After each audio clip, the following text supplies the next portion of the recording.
It's Friday. You know what that means? It's time for a review and breakdown of this episode of Strange New Worlds. Snore to your friends. Sure.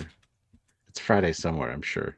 Nah, unfortunately, we couldn't do it Friday, so we're doing it today, which is Monday. Didn't want to confuse anybody. This is not pre-recorded, I promise. And we would totally tell you if it was, as in we wouldn't tell you it was not pre-recorded. Yes, Something like that. something like that. And of course, Oh, happy Star Trek Day. oh yeah, Star Trek Day today. Many things got announced.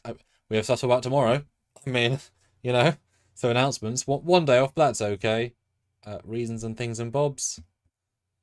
And Yeah. yeah, here we are doing the old Trekyardian stuff. Mm-hmm. Strange New World Season 3, Episode 9! And it's funny. There's already pictures of the next episode releasing as if I need more of a break between the episodes and I've already promoted the next one. It's like let's get past this one first. Not their fault, of course, but Yeah, well. let's do our weeks first. But it seems like people enjoyed our episode this week on the Galaxy No Neck.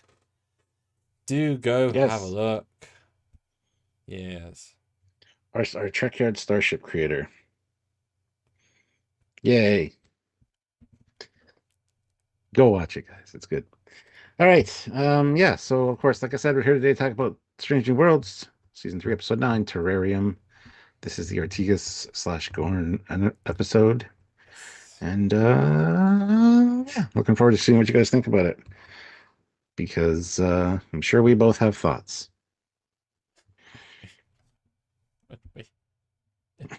Yeah, probably. I'll start Classic. sharing, and you talk to people and get some first Sure. reaction thoughts. I want to know. Sure. Let Sure. us know. Sure. Go. Yeah. So hit the like button, guys. Put in the comments section, the comments field, the chat, what you thought about this episode. We are looking forward to talking about it.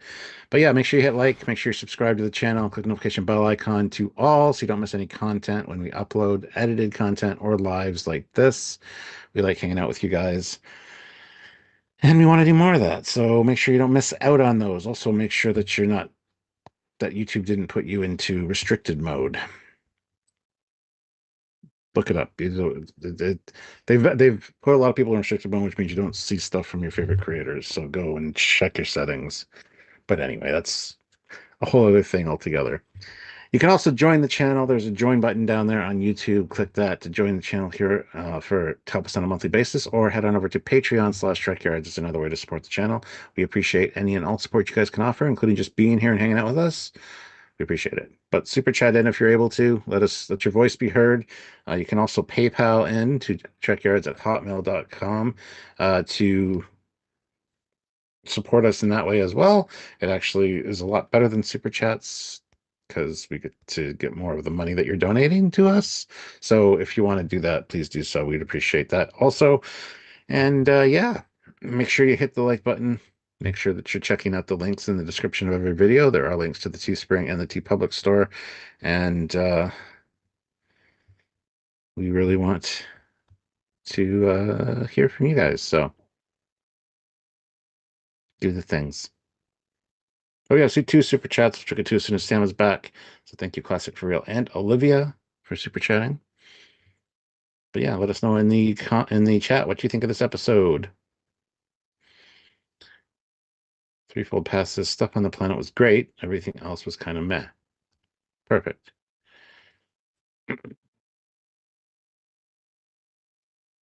So yes. All right. As soon as he's done sharing, we will get to the super chats and begin our discussion on Terrarium. So, all right. He's back. Look at that. Greetings. And we got some super chats. I'm going to get to those real quick. Classic for Real, $2. Oh. Happy Star Trek preschool show announcement day. Uh-huh. Mm. Olivia, $5. Sam, we have to have someone pilot a shuttle, and Stuart is too many kilograms. That's really fucking rude. Damn. Ray Ricks, £5. Having been really disappointed by the last two episodes, I thought this was quite good. Hmm. Finally, an Ortigas episode, and Melissa Navia was really good. She was, yes. I was a little more, I enjoyed the previous two episodes more than this one. This wasn't bad, but yeah, been hearing that a lot too. Didn't like the last two, but really like this one. So it's interesting the way that people react to things. Remember, our bar is lower for Stranger Worlds because of all the other treks.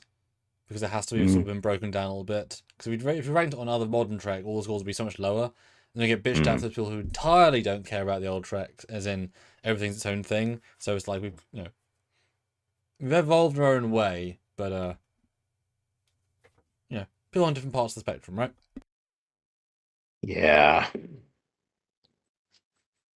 All right. Well, thank you for the super chat. As I said earlier, if you want to PayPal in, it's much better. If you want more of your donations to go to us instead of YouTube, please PayPal in Trekyards at Trekyards. Oh, sorry, PayPal in to Trekyards at hotmail.com. That's what I meant to say. Hey, there we go. The genius is back. Yeah, and read the polls, Stuart, because as always I want to ask. And last week we had really interesting results. I would love to know what the thoughts are this week because I do not know what people are going to say. Because even though it's been a weekend, I've not really. Well, I've been away. Marie's birthday, so I've not really delved into anything Trekky really. So, what do people think? I still don't know. I still don't know what people think. I've been busy doing real life. So, what's the poll, Stuart, and what are people saying so far? Paul says, "What do you think of this episode? Loved it, liked it, is okay, or did not like it? Let us know." Okay. Threefold Path, £5. Thank you so much. Thanks so I much. really enjoyed that they focused on one story in this episode rather than jumping all over the place with different characters and storylines. That was refreshing. Yes. Even though it's funny, you often ask for things that they then did, but then the way they did them wasn't necessarily how you wanted them, like having A and B plots, and didn't mean how they did it was how you wanted it, kind of thing. So Yeah. yeah, yeah, Yeah. Sometimes B and C plots are like some of the best things in certain episodes of older Trek. So, can itself be a little bit sad, yeah. but that's okay. All Classic right. for real, Oh, oh, $2. oh, Star excellent. Trek Scouts crossover with Cadets Peppa Pig. Okay, we don't want to talk about Scouts because it's an absolute embarrassment, but we'll talk about that tomorrow, I'm sure. Not as a standalone. Nope. Nope. Nope. No, no, Nope. no. Nope. Nope. It's part. It's just Yep. Star Trek Days stuff. Yep. Yep. Yep. Yep. Classic. You're gonna embarrass us so hard by being it. Olivia, $2. Stuart, you look great today. New haircut. No, it's not new at all. It was from last week. You failed, Olivia. Yeah, and it's not gonna get you off the hook for calling me fat. So, Well, no. She called you big, weighted. It could be big boned, or uh, you could have a chest burster inside you, and that's the extra weight. So you could actually be imminent deathable, but actually really thin, right? Because those things are going to weigh a couple mm, of pounds, surely. mm. Perfect. All right, So Stuart, that's my name. hello. Very interesting what you think on second viewing. You did third viewing with Sylvia. Now I've had extra time. You've talked to the audience. Just up entirely away from all of that. What do you think of this episode on a second watch? How do you feel now overall? Because we had a really good discussion the first time. Go watch our first review. What did you think? What do you think? And what do you think on more viewings? I enjoyed it. It's classic Star Trek fare, and I think that's great.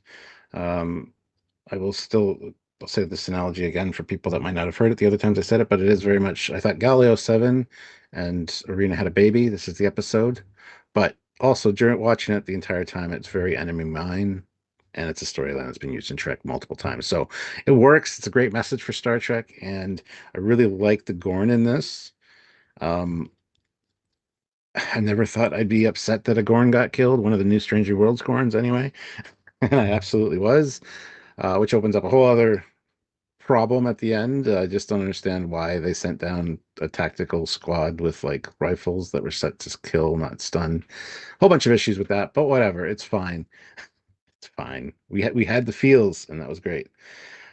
It was good to see Ortegas get her shot at an episode. I liked everything about it, honestly.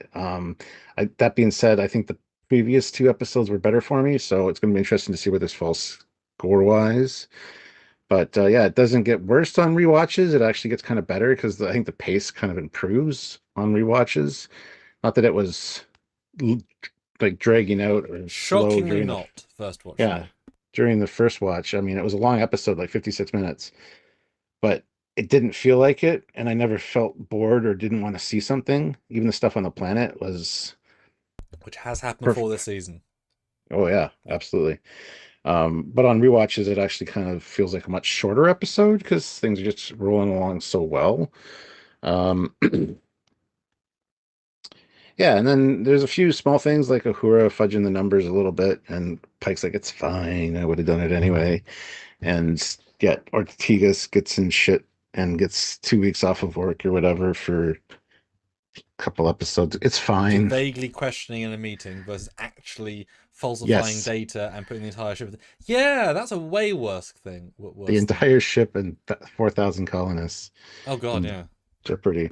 So anyway, there are a few issues with it, but overall, it's a classic Star Trek storyline. It's a very good moral message about enemies not being really enemies once you break it down, um, which is quite interesting. And yeah, it was great to see Ortegas get to shine a little bit. It did borrow a lot heavily from other Star Trek stuff, in my opinion. Even the main story beats like the shuttle crash, the sending of a flare at the end, stuff like even the colonists needing the vaccine and the Enterprise having to leave. Like there's a lot that it borrowed from, but I think it was done well enough, and I think other episodes that have approached or approached the story in a similar way. They've all done it kind of uniquely different in Trek for each series. And then, of course, there's the big overshadow of Enemy Mine, the movie, which is very much like the sci-fi, like the definitive sci-fi version of the story. And the Enterprise one borrows very heavily from Enemy Mine, way more than this one. But yeah, I mean, overall, it was a really good episode. I really enjoyed it, and the rewatches actually helped it pacing wise for me. And yeah, it's hasn't lost anything for me, I don't think. But I'm sure we'll ruin it talking about it today, or not. What about you, Sam? Now having you watched it again, and kind of had Hmm. like your mind like wiped from the weekend because you had other stuff to do when Mm-hmm. thinking about it. Mm-hmm. How Mm-hmm. was it on a rewatch? And what do you think? Hmm. I I I was very positive the first time, Yeah, if you recall. I'm less positive the second time, but not because I like it less, just because I think the effect therefore didn't happen from the first time, right? I think it, for me, this episode relied upon the the exploration of the episode as you're living it. It's like knowing that the Sixth Sense. You can't watch film the second time the way the first time. Forever it's gone, right? So for this, the ending is so in your brain that everything changes. In the reveal, whatever, doesn't play the same way. So it's not worse, but it's not better. The first like 7 minutes I enjoyed more in the sense that I liked they said, because as long as in the story, in the script, you can forgive, as in you can't hold against the episode if you don't catch it because it is there. It might be subtle, but if it's there, that's on you, mate. So they do mention the shuttle's been stripped down to its absolute bare bones, which explains why it's not got a lot of stuff. They don't necessarily talk about it after the fact, why it's got no phasers or whatever, yeah, but that's sort of there, like enough to be like, okay, she hasn't got all the gear. It's there, right? So those little things are there. So that was nice. And some other, I can't remember what I'm sure we'll see as we go through, but some other little tiny things I was like, okay, that leads up to that for a reason, kind of. But it's a good episode. It's a strong episode. It's one of my favorite LED wall uses to date. I think probably because the world was foggy slightly, so the black levels were higher everywhere, and they matched it really well with the lighting, with the smoke inset. Like really nice integration. Like I said, probably their best. I could not tell where it stopped or started. Really, really nice. Really good use of animatronic or the full suit for the Gorn. Delivered quite a lot of movement. So good job. The pacing was really good considering it's very, very long, as you said. The acting is really good. It's it's very So first watch, it is a very true experience. On the second watch, I found it more flat in that I was waiting to see more out of Ortega's performance, but there isn't anything. It's just what you see because she's narrating it, and there's no interplay really between the two characters. So everything Ortega says is off her brain, which means if you hear it the first time, there's no other layers the second time because she's literally saying it, right? So I found it not as deep the second time because I was looking for what could be there. But that's fine, right? It was good the first time. It's just there wasn't extra, whatever. But that's fine. It's not a complaint. Just I was whatever. And the ending is abrupt, difficult, and problematic, and should have been a lot better with various things about that later. And definitely hurts the episode. But there's so much before that.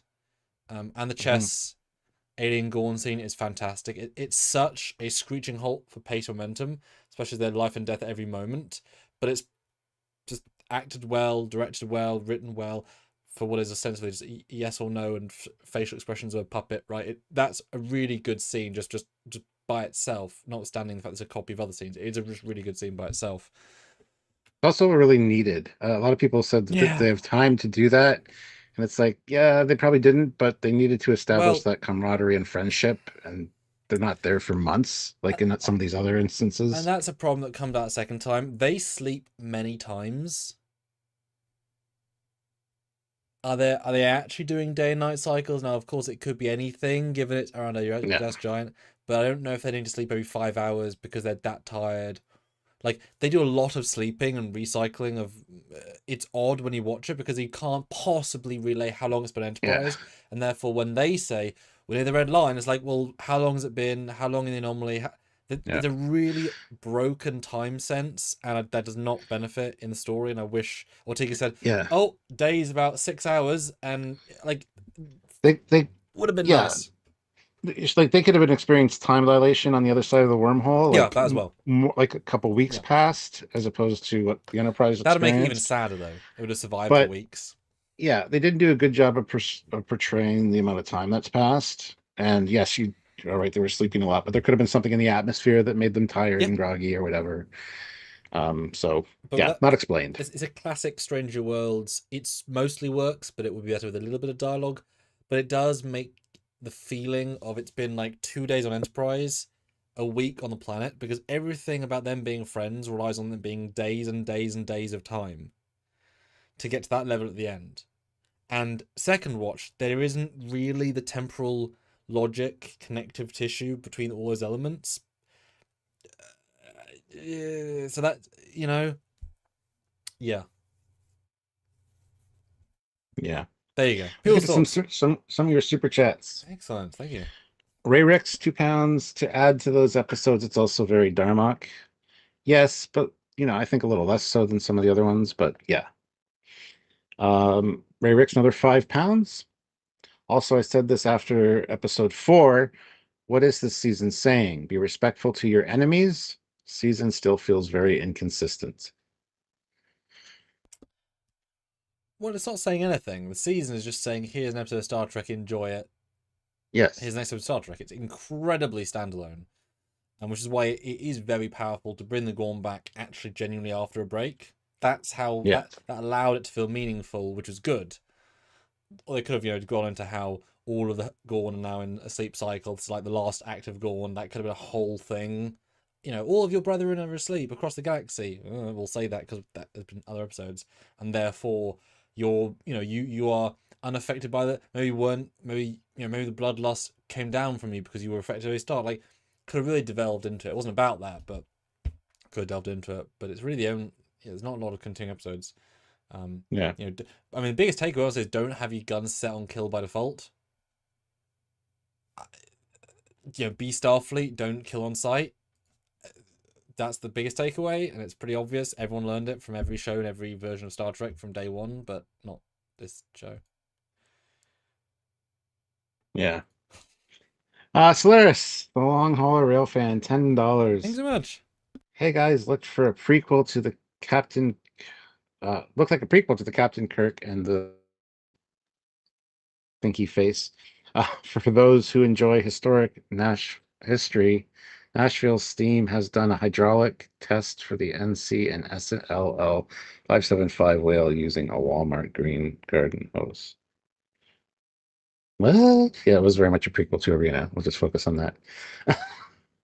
Um, Classic for real, $2. Ortigas and Gorn at Terrarium when the walls fell. Yes. Or when the shuttle fell into the ground. Yeah. Uh, Threefold Path, £10. Thank you so much. Thank you. Would it have been better if they had left to deliver the medication thinking she was dead?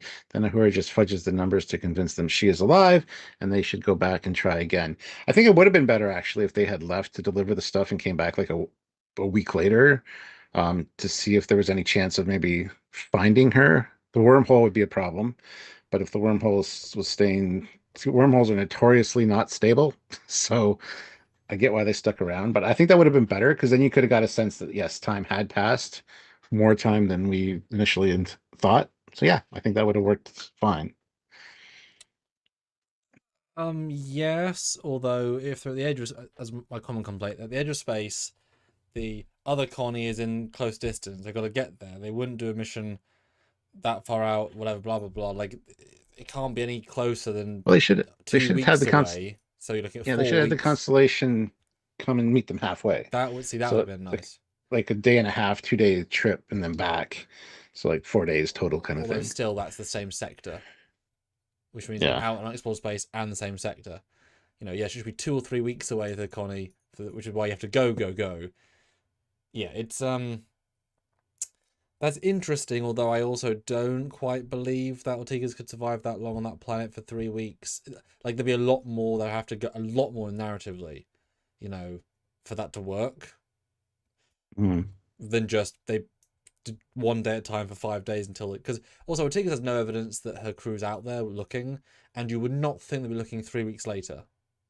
You wouldn't have the same confidence versus same week or Hmm. same 4 days. It's just not realistic, right? Because Well, that would every have been good. Her trying to communicate with them and then kind of giving up. Like it's been days, it's been a week now, and I haven't. yeah, They must have given up, but my people wouldn't give up. yeah, it's real tricky that one. Like both watches, it stood out to me, and this one even more so. They were about to die, and they got saved by the Metrons. So that's the planet. What I mean, they could not survive a moon-wide air burn. That of course Yeah. they can't. So the Metrons protected them after the first 10 seconds, shielded them, kept the area safe. So there's still air because they've beamed in later, which is totally fine. So they were always going to live. It was just a case of, so it would have been kind of fun to see what happened after that, you know? Like, well, okay, you tried, etc. Mm. Yeah. Hey, that's fine, Terrence. All right. Yeah, finally Ortega's episode. We finally get to talk about one. Goodness, it took many years. Yeah. We start off with her personal log. She's talking about Division 12, how Division 12 usually handles this kind of stuff, ghost stories at sea. But the Enterprise has been assigned, and she's excited because she gets to go down and measure these gravity waves. Mm-hmm. They've experienced some kind of strange parsec of space. So yeah, it was great seeing her quarters. She's a fan of flying. Some nice models in her room. What's Division 12? That's what I'm asking. People say it might be the same pill that Boimler was taken by the Andosian, whatever they were. Division 12. I've not looked it up, but it would be an easy Google. Yeah. I could Google that while if you have something to say. Yeah, it's a good intro. Definitely a better scene once you know the Metrons are doing all of it. They're the reason for the gravitational waves. They're the reason for the wormhole. They're the reason why they're here. It's all a trap ploy. Bring them in. It all works a bit better. They can make it so Spock doesn't know what's happening because they're causing it. They can make non-logical stuff happen because they're doing it. That I think actually works better the second time, knowing that it can be. No, it can be a little bit odd. And guys, again, as Stuart said, do PayPal super chats if you can. We get a significantly higher percentage to help the channel significantly more. If you have things to say, do say so via that. But yep, so she had a good intro. Happy to be out. Spock is more Nimoy Spock in this scene, and that he doesn't get stuff. He's actually more boring, but he's probably more authentic. But he's more the butt of the joke. But it's fine. And they say how, yeah, they've stripped on the shuttle, the bare essentials, every gram counts. And Spock is mildly offended because he weighs the exact same all the time, and therefore it's like, yeah. Classic young Spock humor. Ha ha ha ha. It's not funny, but I get it. Yeah, he was much more Nimoy Spock, and there's nothing for Division Call, really. Okay. But Starfleet Division colors. It's like, what? Okay, cool. Solaris, the long hauler railfan, $5. Thank you. The shout first or the shoot first, ask questions later is not a good look protocol for anything. Could be a war starter. Yeah, Could. makes Sloan look very bad as a head of security because context clues. They both came out of this rickety little shelter together. Maybe not shoot it and kill it. I don't know. Anyway, again, stun solves every issue. Mm-hmm. Ask Ortigas what's going on. Oh, she's your friend. Okay. Like, then have the Gorn succumb to their infection because they got stunned and it was just too much for them. That would have been better. Like, but anyway, stun whatever. is the ultimate shoot first, ask questions later, get a jail free. It always has been. It works, and you are forgiven for accidentally killing something while stunning because you don't know how injured it is. But right, okay, it's a thing. We'll get there, guys. We'll get there. Then you get a walk and talk about her being back on duty. We've never had any carryover from the PTSD of any kind, and this is technically the sequel, although it's about her being fine. Now, but I said in the other review, I commend them for not having unnecessary. It's not really a dark show. They didn't need unnecessarily scenes of her wake up. There's a Gorn behind me. Like, it could have been interesting for one episode, but I actually really appreciate that she got over it herself, through counselling and through physiotherapy. And then she got to, which is what you do in Starfleet, right? You get over things. There's a process for it. And the Gorn allowed her to actually move past getting over it into now a new appreciation.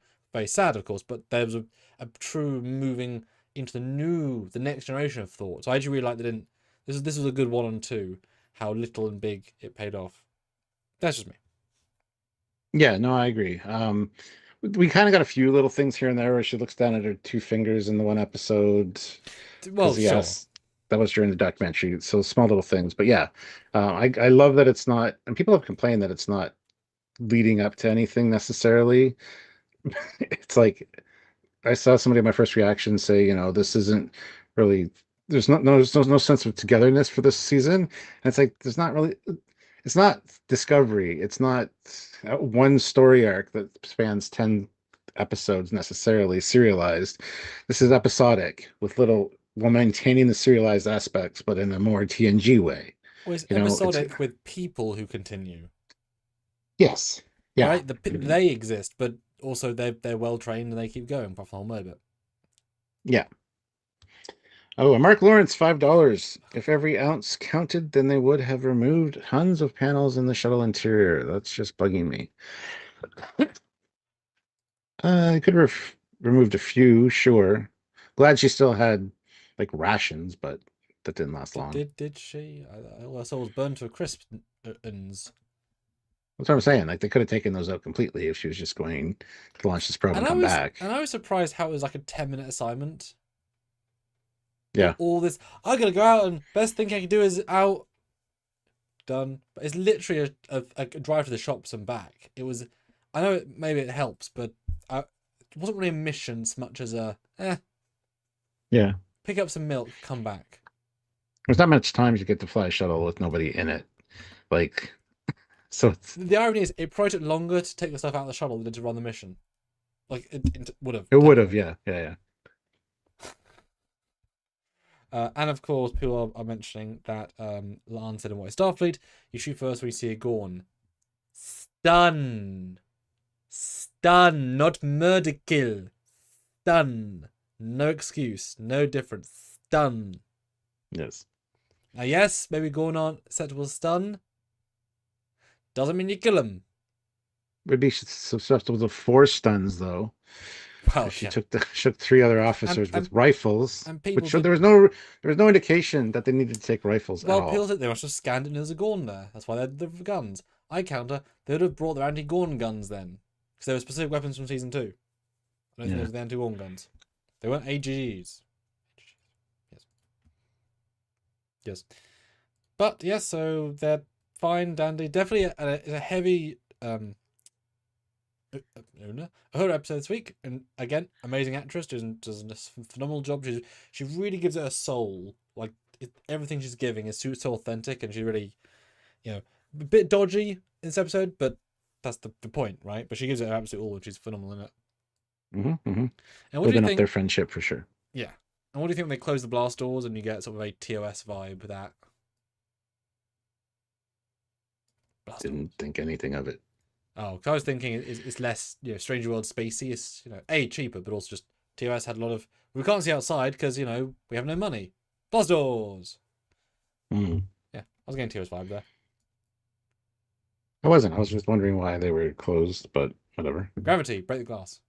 Break the not glass. Sure. Yeah. And cheaper. Really cheaper. I love how she's having a good time. She's doing good. And then on the ship, Una's like, are you okay, sir? Oh, this chair suits me just fine. Because he's kind of jealous that she got a chance to go out there and do that, but whatever. So I feel like never ever comes in him being a pilot before. I mean, maybe the odd one time. It's been mentioned like a few times, yeah. But not enough to be like, oh, he's a pilot missing. It's fine, of course, but I was like, oh, you just have to remind us because of what happens later. Oh. Well, we did go. There was one episode where he's like, "I used to be a test pilot," Mhm. and as a test pilot, and he went give a speech to somebody. But It's not a lot. It's some. No. It's not a lot. No. And then a mysterious wormhole opens up, which they had missed on their scans. Oh no! I mean, no visuals for them. Well, they have view screen, no visuals. Ray Ricks, £5. Oh. I have visions of Cisco shouting up on circa rules of engagement. I should have checked. I should have checked the target first. You're damn right. Yeah, absolutely. She was wrong. I mean, end of discussion. There isn't, Yeah. It's a real bad Sam Mark episode. This is like season one on though. Like it was really bad. It was. Yeah, it makes me think less of her.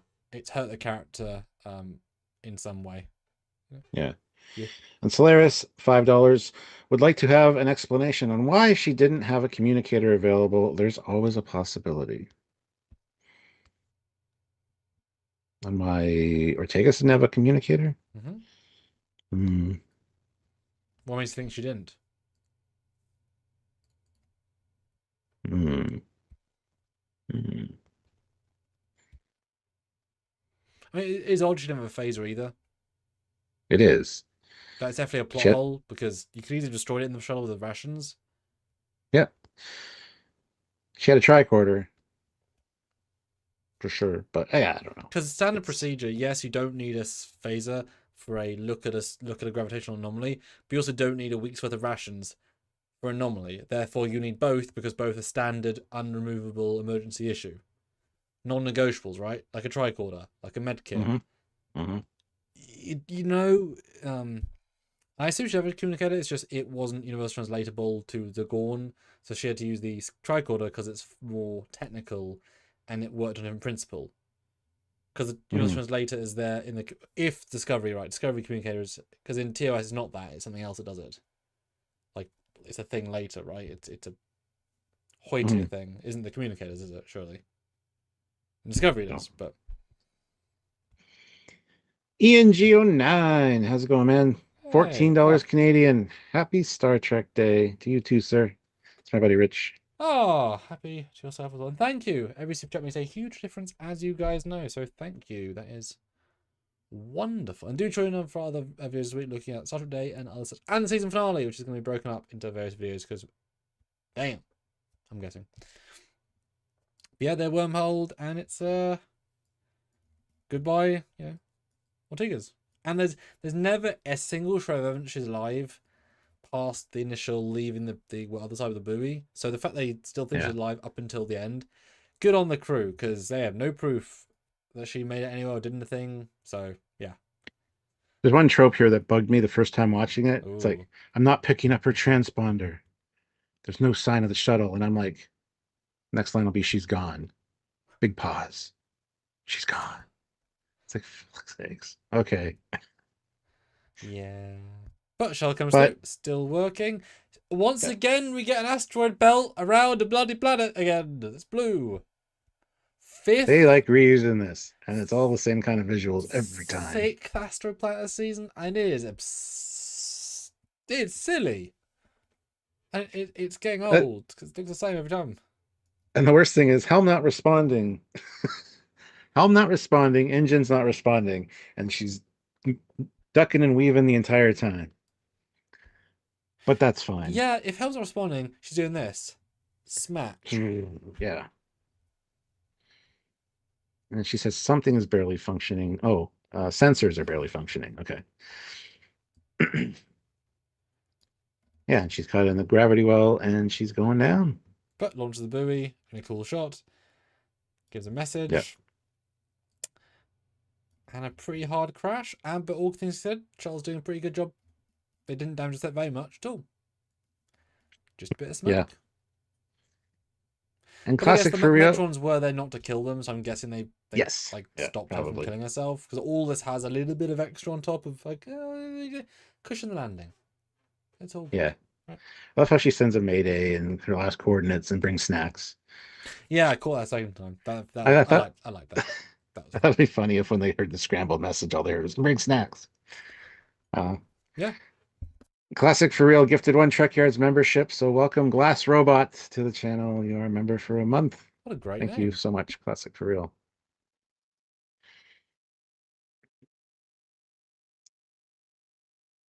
Yeah, and then we get the classic crashed trope again on the floor, fire, and the fire has destroyed her rations, what little she had. I would have put rations in a black box style box in the ship personally,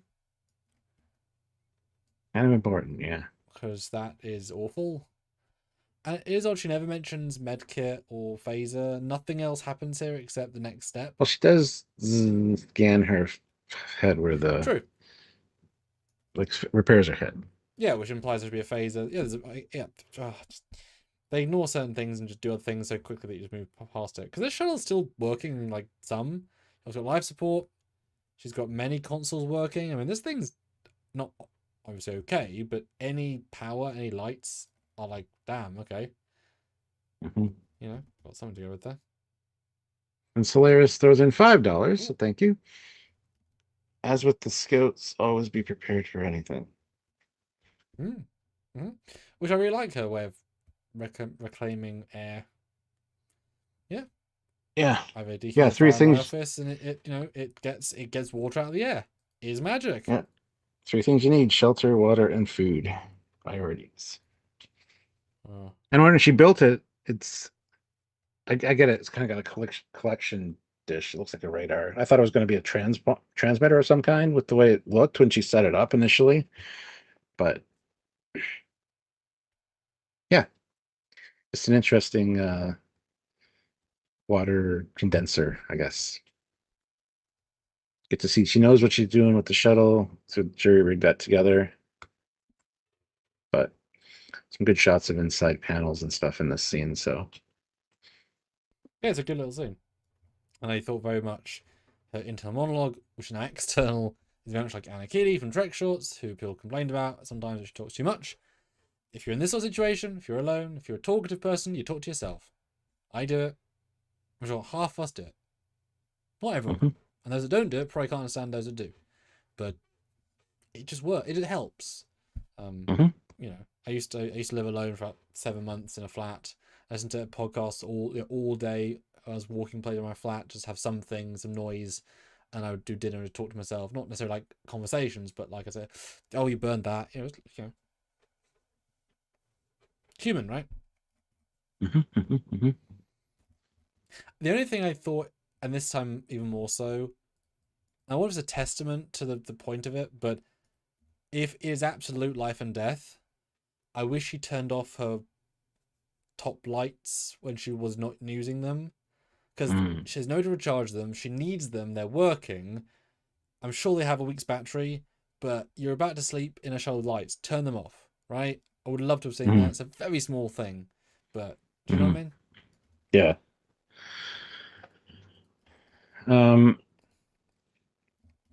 Yeah, and then we zoom out from the shuttle. It's got to go look for food. All she sees is rocks. And we're back aboard the Enterprise, and they're talking about the situation, talking about how weird it is the wormhole just appeared without any sensor And I indications. love that we crop between her utter desperation to them finishing breakfast or lunch. Yeah, It's a yeah. really nice little gut punch, but it very, very nice because everyone's sort of living the best life with chill coffee and chicken, yeah, very small in the And budget. this also indicates how much time's passed. Because they say wormholes are notoriously unstable, and the fact that this one has remained non-variant for the last 46 hours is in and of itself unique. So Oh, it's but almost 2 days already. really? Oh, I didn't Because catch that at the I was gonna time. make a point of why'd she have to go out and get food when she's only been there for like an hour or two, and it's no, this is 2 days later. Oh, oh, But there's ooh, no indication of that. Like it's that. very poorly. Hmm. Yeah, Hmm. yeah. It's been nearly 2 days. The problem is, if she genuinely spent a day and a half in the shuttle doing stuff, she'd have done a lot more stuff, Yeah. right? Than just make a little robot box thing. I guess I was asleep, but okay. I mean, I guess no, technically she'd make her entire ensemble, because that's not in the shuttle. She had to find some clothes somewhere, rip them up, make a thing. That's not on the shuttle. That's not Yeah. emergency face covering gear. Yeah. The only kind of montage we get that indicates any time has passed is when she's waiting for the water condenser to give her some water.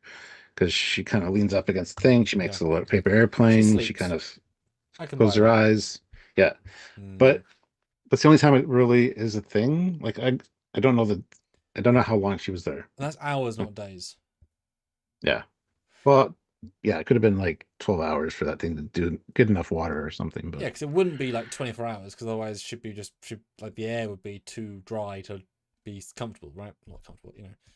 mhm. And it would have been a better point of the story had they actually given some added oomph at the start in how much she's eaten, as in because you can go into mission having not eaten, like skip breakfast, and one lost meal can make a huge difference because now you're thinking you're hungry all day, or she'd come from like a buffet dinner or meet up with a friend and she'd feel full to allow for that extension of time.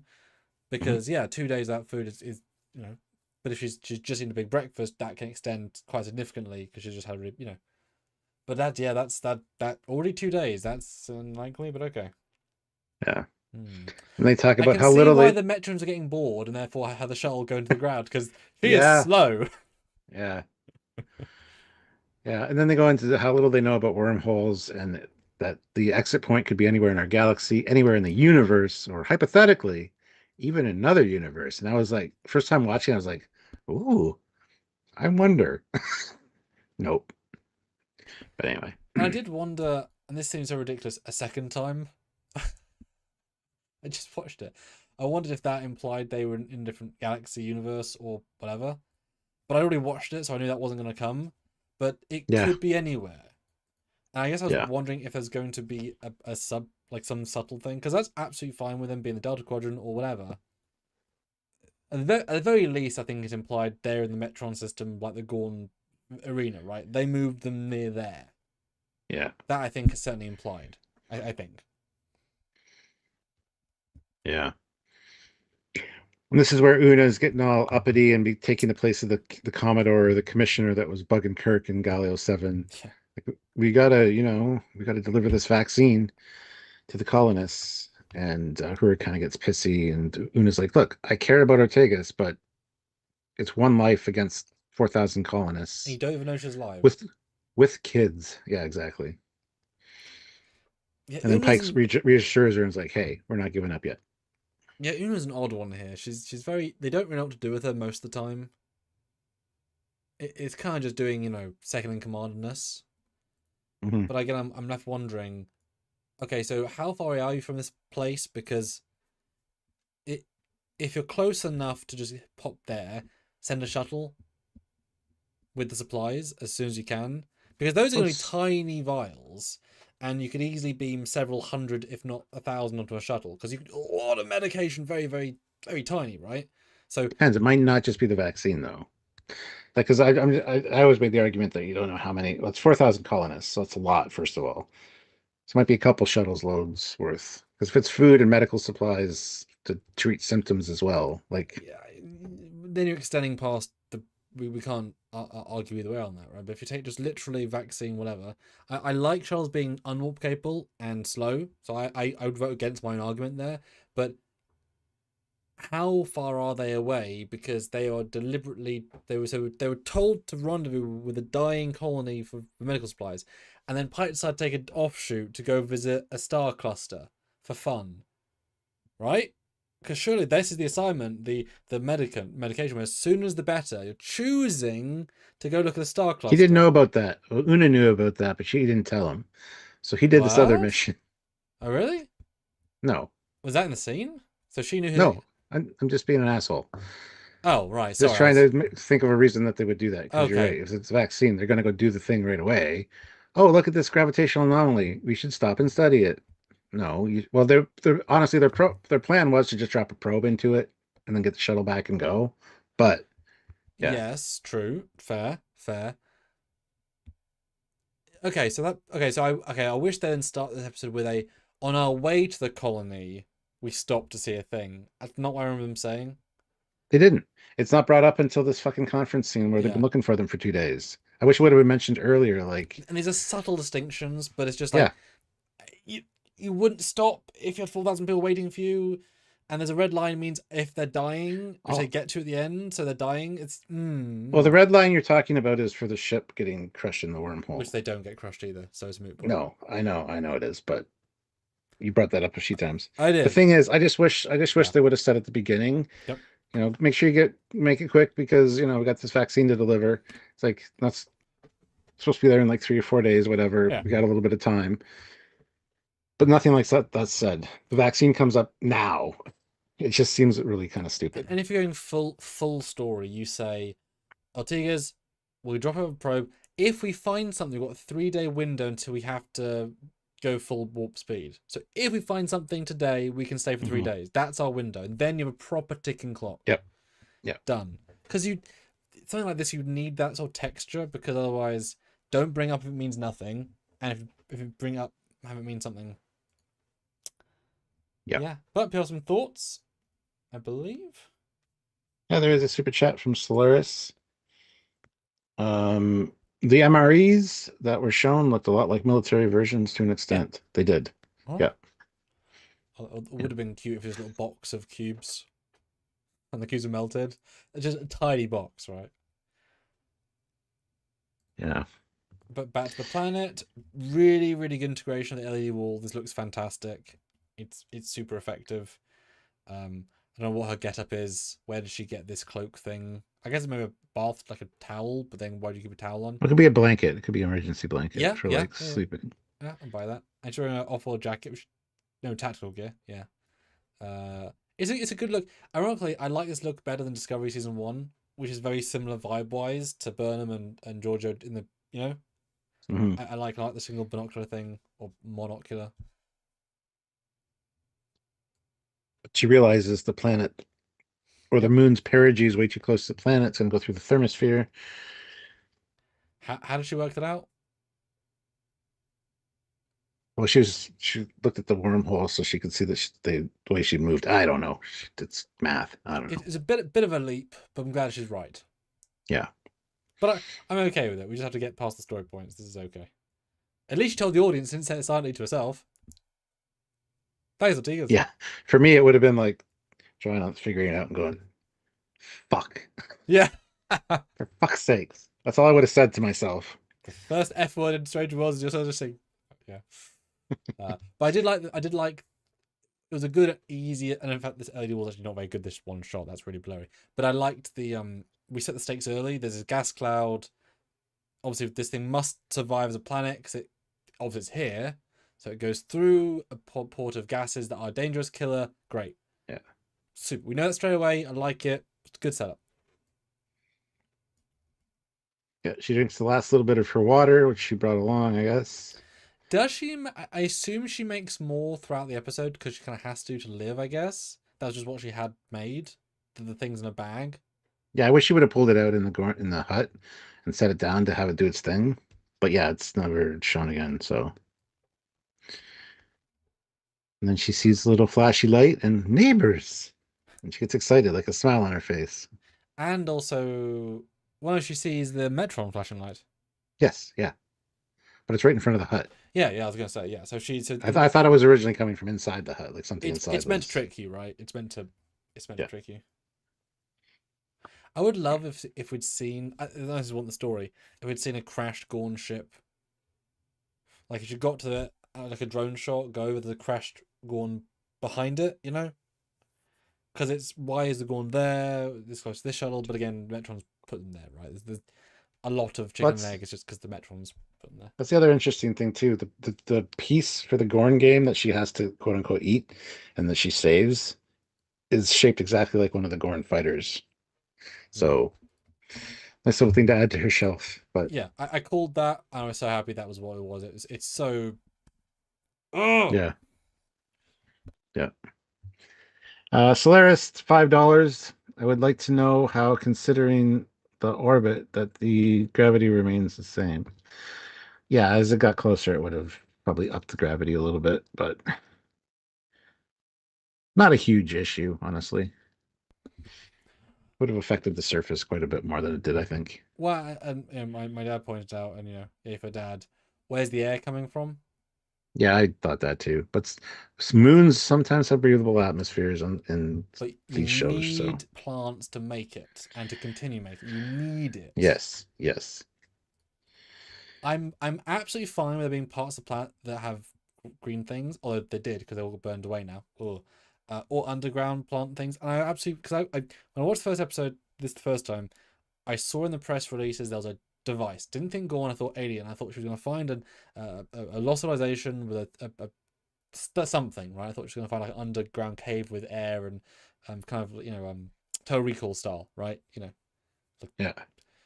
didn't get that obviously, but maybe the worms make air. I mean, there are things Maybe that the live, Metrons, this is one of their experimental but labs. and that's the thing. You add that as a get a jail free, right? Which does help the episode, Yeah. but also but that's what TOS God beings do, right? They sort of change the game a little bit, you know. Yeah. Yeah. But back on the Enterprise, it's like we gotta go, we gotta get this stuff to the colonists. And it's like, wait, I picked up a faint mayday.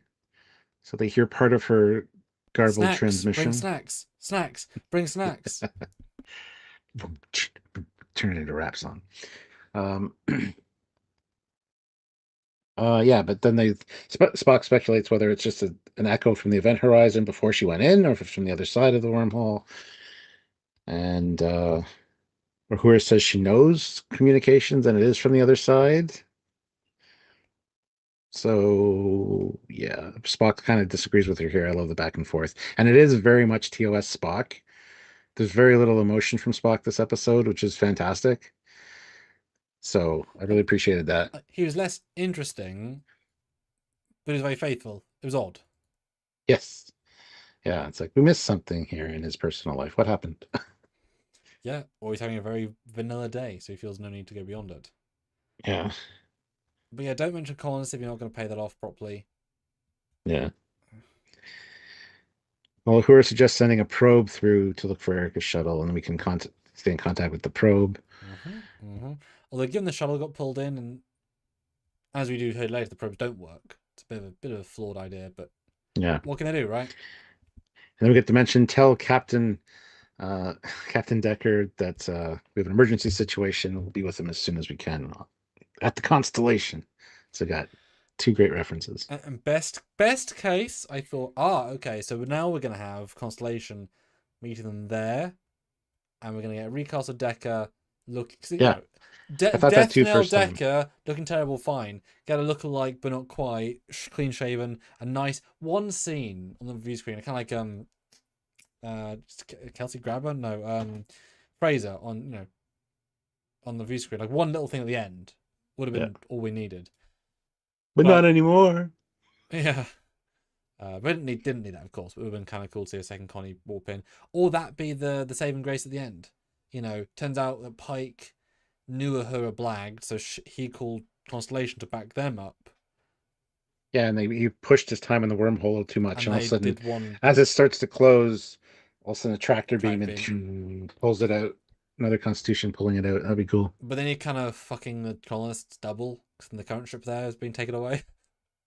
And they Oh also yeah. have no, none of the medication. So anyway.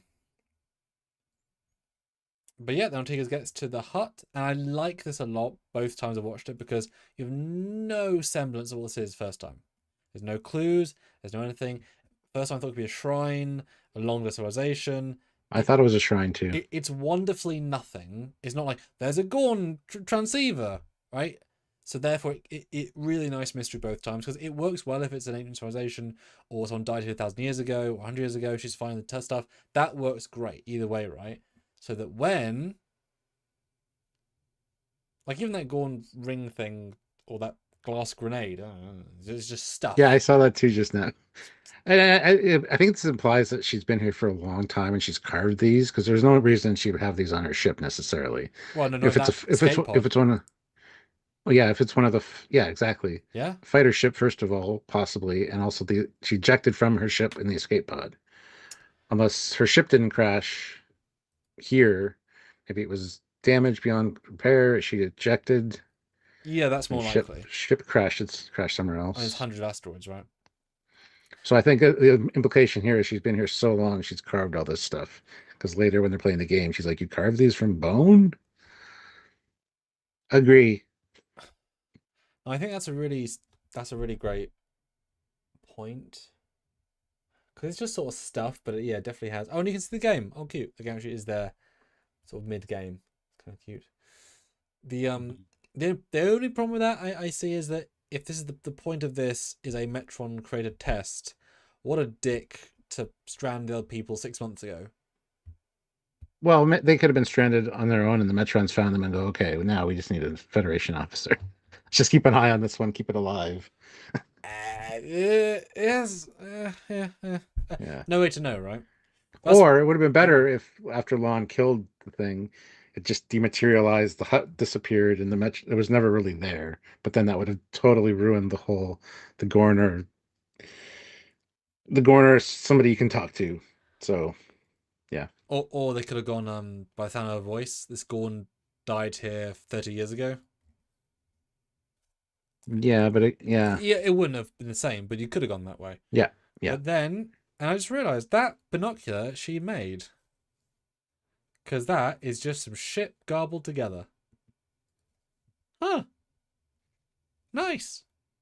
I mean, it's just a zooming piece of glass. Nice. I assume that's just an issue. Awesome. Good job. Good job, prop department. But yeah, then the reveal of Gorn is fantastic. And I remember both times like, oh damn, we're actually grounding this in canon, in story, in depth. Because I always say this, right? Any story, if you integrate it in the wider universe, you add depth instantly. Yeah. Stranded Planet episode, fair dues, all good. Add that layer, you've instantly done something. And they did genuinely change, improve, and add to the Gorn legacy. So good job them, at least their own version, because right. Mm-hmm. I was like, cool, we've done something interesting here. And Ortega's wasn't instantly like flashes, my hands, she wasn't, I knew it wasn't going to be a PTSD wreck fest, which you often have in TV shows, right? More like CW stuff where these horrible flashbacks. Yeah, I was like, okay, good. This is. I don't know. What do you think we saw? Similar reaction of we're upping the ante. Good here. Well, first of all, I love the first appearance of it. That's just this fantastic image. Yeah. But yeah, I was like, oh, here's where we are. It's enemy mine now. It's exactly what I thought. But yeah, obviously, if you tie it in and having her PTSD be a big factor, which plays into it over the next couple scenes, where she's like, "What are you gonna do? Eat me next? Is this a trap? If I grab that food, are you gonna like come out and rip my arms or my legs off?" It's like, no, you could have done that over like, yeah. So I thought I'm glad it's a Gorn because it'll hopefully improve the Gorn for me, and it did sort of. So yeah, I think it was really, really good that it was a Gorn. It could have just been any other creature, but then that wouldn't have addressed her PTSD. So I have to say, yeah. Kind of should have saw it coming as soon as this Ortegas episode was going to be like, oh, there's going to be a Gorn in this. But How would you feel if it had actually been a real Gorn? Not, I mean, just in overall, if Strange Worlds was themselves just using real Gorn, how do you think it would have improved this episode if it had just been a real Gorn? a la TOS. Mm. I just like that we find out it's a female. So Mm. like Mm-hmm. there's still hope that maybe the males look like the arena Gorn. There's a curveball. There's a But curveball. yeah. Well, I obviously would have liked to see a more true to canon Gorn from the beginning in Strange New Worlds. So if it had been one, I'd immediately would have thought what's back to what Spock said, that it could be an alternate dimension, could lead to an alternate dimension. That is Which true. is I wouldn't have thought that, but that would have been a salient point. yeah. So Mm. and Solaris throws in $5. Yeah. So how long were they on the moon? I would assume months for one and days for the other. Yeah, I think it's a few days for Ortigas, and yeah, this Gorn could have been there for 6 months, maybe more. I don't know. It's never addressed. Maybe it'll be addressed in the next episode where I was there for so long or whatever. I don't know. Hard to tell. I mean, impossible to tell, right? They didn't give us any information, but enough to carve stuff. And given they're not that dexterous, right? Mm-hmm. But not long enough for the power cell on the shield generator to potentially be daily hit by, you know. Yeah. So yeah. But yeah, fantastic reveal. And then the next scene is the Enterprise. They're talking about how no luck with the probes, but Uhura wants to link a bunch of probes together, Mm. spanning the wormhole. But then we get the news that the wormhole is in fact closing. Every time they send a probe through, it's getting smaller. There's our So just second ticking clock. send 12 more would just be kind of silly. And we get a bit of a Yeah. argument here again about the colonists. So it's 4,000 colonist lives plus the Enterprise crew against Ortegas, and we don't even know if she's alive. Speech. So, And yet no plan B. well, no, but this, yeah, all Pike says is if you can, I'll give you a couple hours. If you can show me that the numbers add up, I will authorize staying here. But yeah, Would have been nice at the very least to have him say, but I guess that would have broken their internal logic of, Captain, if we push the engines to 9.3, we'll be able to get there this time. So therefore, if we can stay this many hours. Or yeah, Spark, but then they would have to have given distance and time. They do not want to do that. Because speed is very relative. Are they saying max speed, or are they classically going, oh yes, the red line of the last minute time we can get there is at cruising speed, sir. You're choosing to go at our slowest cruising speed. Yes, we can go fast. No, it's cruising. No, seriously, we can go twice as fast and not hurt the ship. Oh, yeah.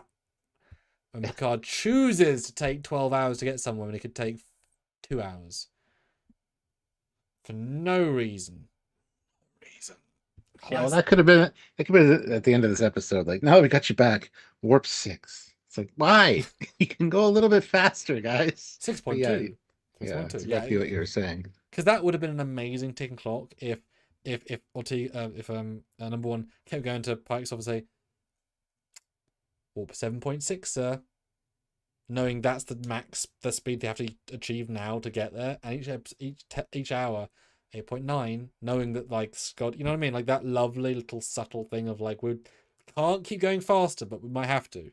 Would have been Mhm. really nice ticking clock. Mhm.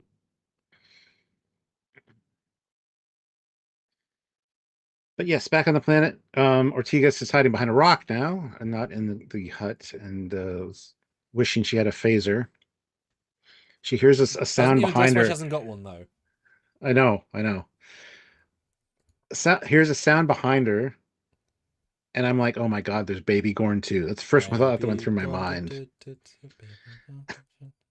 Um, and of course, she gets attacked by the Gorn who that holds Well, her over the hole, almost like bait, because you see the view from the thing coming up. And then she throws Ortigas and snaps the neck of the thing. Pretty gross. Actually, the first time watching this, it almost made me gag when she tosses them, or tosses her the piece of like heart or whatever it was, and she bites into it. mm, And she bites into it. and it like oozes outside. I was like, oh, and then she makes the same sound. It's like, oh, that's even worse. But on all subsequent rewatches, it's been fine. I'm sorry, but that's just disgusting. I like it. Yeah, this is a really intriguing one because it twice this episode the Gorn this slow Only still in certain atmospheres. sneaks up on Tigers with no noise both times. It'll take a good 5 minutes walk from the hut to this. Both times sneaks up on it without being known. So Yeah. I don't believe that first of all, because they ain't able to do that. Anyway. Fine, that doesn't work. Second, yeah, textually I got it was bait. Because at this point, this is just a shitty human. Right? Therefore, I don't care. So bait to get the bug, which might feed them, I'm sure she's thinking for like a day or two. So useful thing. I know I can get it. It's easier than what I normally do, which is by myself with bait. And then I don't need to kill Tigers, I throw her away. So it's like the first time you can forgive is like I'm just holding her up. But it's then you gotta wonder, right? Of all the places, it's the one hole. Then I remember wondering why doesn't the Gorn just eat Ortegas? Because it'd be more meat, probably more tasty. But then at the end, it's explained when the Metron says, "This Gorn didn't need you to survive, kept you around because it was lonely and wanted to have a friend, essentially." And you overcame your PTSD and your prejudice, so there is hope for both of you. Because yeah, the Gorn could have easily killed Ortegas and just eaten her, but it's been here so long that it's lonely, and yeah, never thought that the first time. So, but bait's okay. but yeah, If it's gonna win, yeah. yeah. So it's interesting. It's interesting. Well, then I kind of like the really good choice to hide the animatronic detail because I mean, just in this view from the live stream, it kind of gives you a slight TOS Gorn vibe, more so because it's hiding all of the scaly bits, but also gives that like classic grandmother from a Disney film, like I'm a grandma. Yes.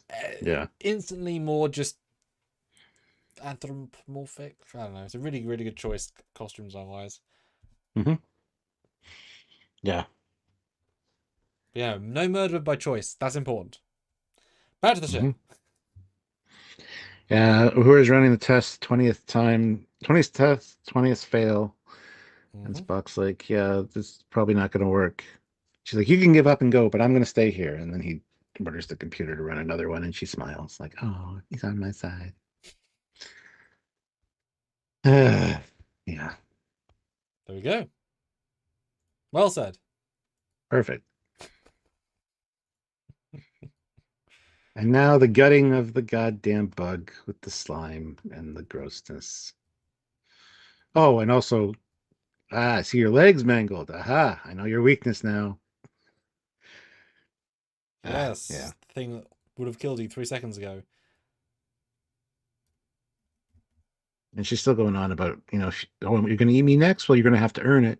Because she got her knife back because it was on the ground. Call that a knife. But this scene, one of the few scenes like this, where this is significantly better the second time, because the Gorn understands her from second one. So that not really, because later when it says, "You understand me?" How? She does this and then points to the tricorder. So the tricorder might be emitting something that allows her to understand. Or their tricorder. The one that Ortegas brings up. But that was before the. Oh, So there's no indication that she understands English at all at this point. No, I disagree strongly. I think that was your enemy because you learned English first. That's why she doesn't kill her, because she's being yelled at by Ortegas, knowing that she's not really a threat, and therefore everything she does is based on that.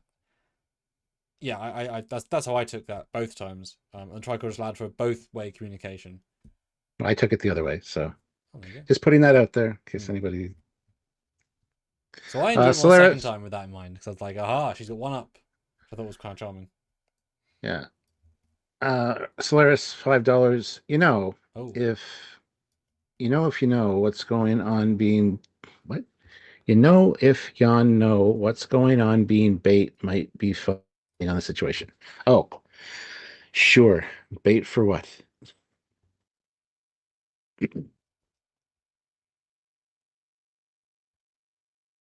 Well said. Well said. Let's look at this Perfect. poll though. With 70 votes. Well, okay.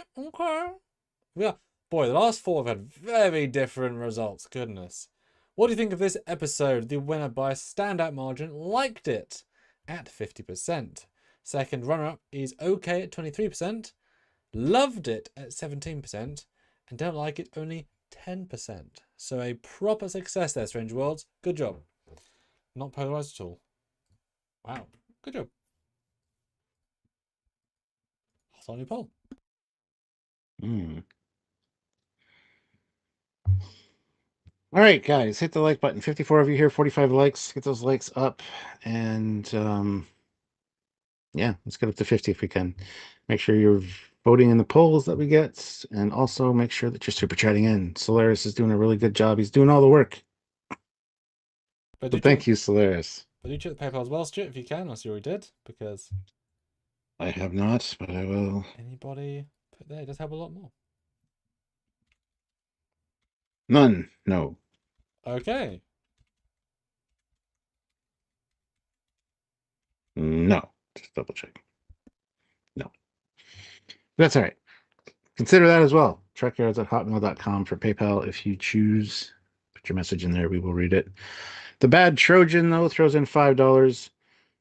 Gorn knows how to understand English to better understand its prey. Yeah, okay. I'll buy that.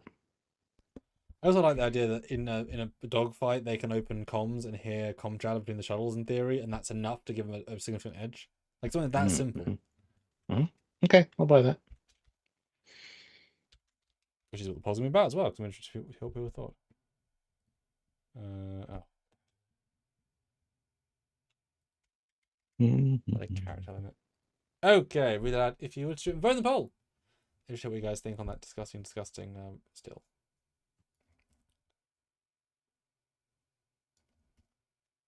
Poll is go vote, guys. Did you think the Gorn understood English from the start as part of the training? Yes, trained to understand English.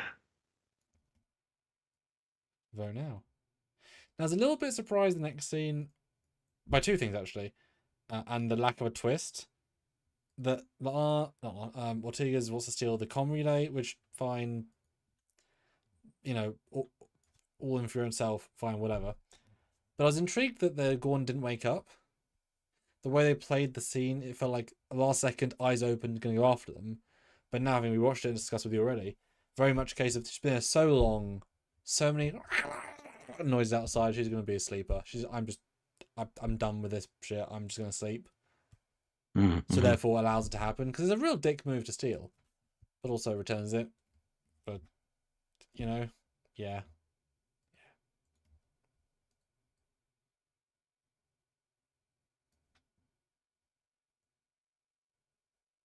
Yep. Ortigas comes right and says I'll be able to fix it and send a message essentially through the wormhole to the Enterprise, hopefully. And then sees a glowing light above the shuttle. The hell is that? And then the shuttle sinks into the ground, of course. Probably a Metron influence. Just plain nudging it. You know what, dicks? Seriously. Unnecessarily mean. Yeah. But the also, STEM support. you do need that for them to actually come together. Yeah, the STEM support throws in $5. Thank you. Being a dick like he was earlier today.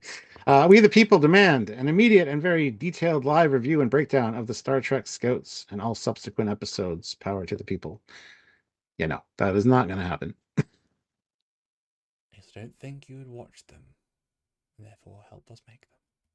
It's quite atrocious and quite an embarrassment, if I'm honest. So, no. Who is going to watch that? Well, it is free on YouTube, apparently. Yes. So that means people will watch it, and we'll see actually how many views it had.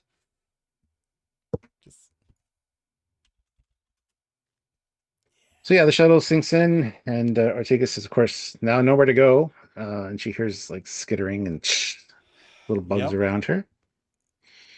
It got real bad real quick, because of course it did. It amazes me that they didn't attack when she was walking around for the first day. It's not a huge issue or anything, but you know, didn't get attacked. Yeah, probably only come out at certain times, but again, never explained. And then, of course, the Gorn shows up and activates her little device, her force field, which cuts one of the bugs in half and protects them. Oh, I didn't see that. Ah, that's fun. But yeah, Yep. also gets a leg bit, which doesn't play any part in the story except making a injury worse, I guess. Doesn't do anything particular. But yeah, cool, a force field. I mean, full on shields. Cool. That's a important tech. Very cool. Yeah. And then we're back aboard the Enterprise, talking about Uhura's unorthodox plan. Very unorthodox. A shuttle could make it through the wormhole. And they tried that. And that variable was too much. The gravity would destroy the shuttle. So we're not going to do that. What we're going to do instead, take the Enterprise into the wormhole and then prop it open. That's risking all their lives, though. Yep.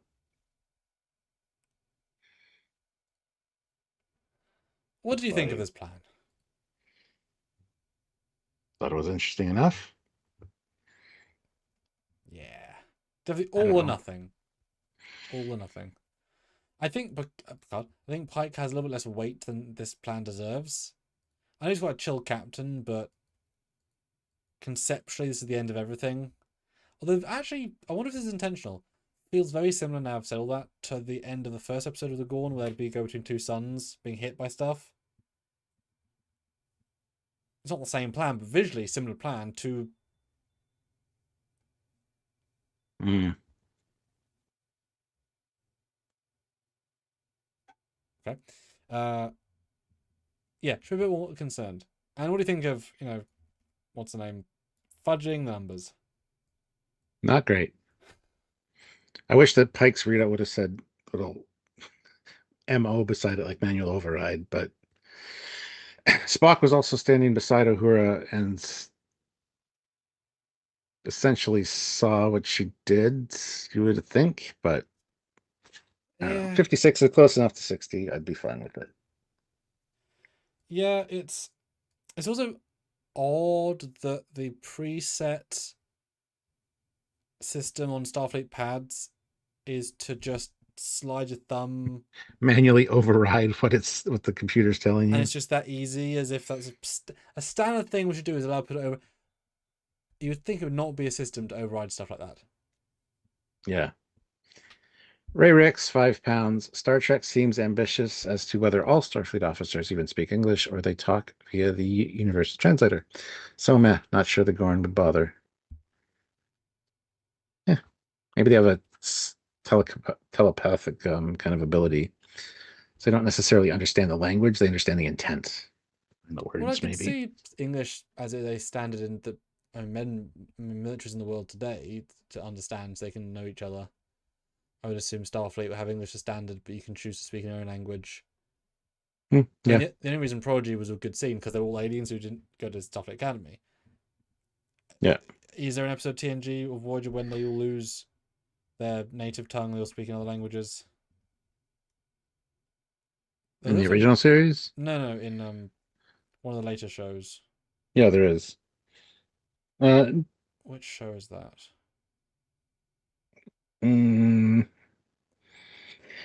There's DS9 where they start talking in just gibberish, but that's something different. Yeah. Remind us. It's not Prodigy. It was Prodigy, but it's not Prodigy. Ray Ricks, 10 pounds. Oh. Pike's command style. Ortegas increases the ship by fraction of impulse, gets removed from duty by Una. Mbanga kills the Klingon on the ship. No problem. Uhura lies, risking ship and colony. No problem. I mean, let's be honest, guys. He's barely a character in the show for most of the episodes now. He's just kind of there as, like, the dad. Like, this is not the Pike and Spock show. It's okay, though, but it ain't the Pike and Spock show. And Sussy Guru, member for 46 months at the rank of captain. Thank you, Captain. There you go. Maybe the Gorn is multilingual, learned all the Federation languages. Maybe. Yeah, I can see English just being a standard or a basic in between them. But yeah, I'm okay with her doing it in general because it's so close, but at the same time, it's like, it just feels weird, Hmm. obviously. Hmm. I don't think Spock saw, though, because I think he was looking. No, I don't think he saw either, but it just didn't play well with the way it was done. But we were talked about it would have benefited the episode to have a moment, maybe 7 scenes later, where Spock goes to Pike's chair and says, "Do you know, Captain? I just found that the logs were changed by 5%. Yes, I know, Mr. Spock. You know? Yes, I checked myself. As did I. Close enough. Close enough. Right? You know. Yeah. Yeah, But I agree with that. back to the planet. She's back, and they are safe for a bit, and it has a tangible, safe feel.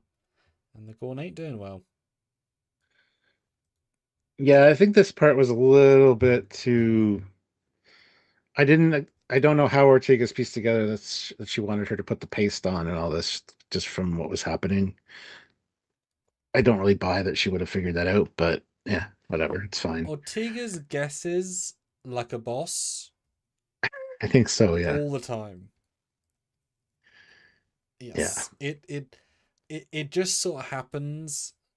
Um, I would have liked it if she made an off note that after her, horrific, almost death injury, that she studied The Gorn Gorn? physiology, and so she Yeah. actively knew that that was your left thorax injury, and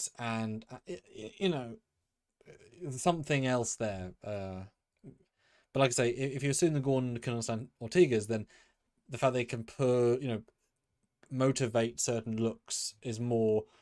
It goes a bit quicker that way, right? Versus the total disconnect. So first time it hurts Yeah. itself, it's like, there's nothing here. Versus Darmok, where at least you've got body language and non-verbal here. It's not really right. That's where the Darmok comparison really falls flat because you cannot communicate in the way that any of the Enemy Mine style shows can, and that's why I would love to see this remade with an actual Gorn from TOS to see how the physicality would have changed it, humanoid Mm. and humanoid. I would love to have seen that. Hmm. That'd be super interesting. Yeah, absolutely. But yeah, she puts on the paste and then the Gorn throws her looks like a fruit, but I think it's probably part of the bug because Yeah, she says that it's bug sushi. yeah, Uh, yes. the whole thing with the fire is kind of funny. Like, I Yeah. get you don't like fire, but I need to cook this to be able to digest it better, essentially. Hmm. Um, Which makes you wonder, why does Ortega's have a portable fire with a fucking delta, but not a phaser? yep. Because if one is part of the emergency kit, they are both part of the emergency kit. So you cannot argue that this is more important than a phaser. Because a phaser can also make fire.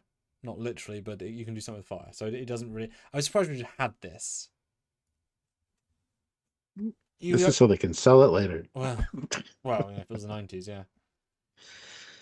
But it works. Like as a scene, it's good, and their lack of antagonistic, and the fact that Ortega isn't, even though she has every right to be aggressive, she super isn't here.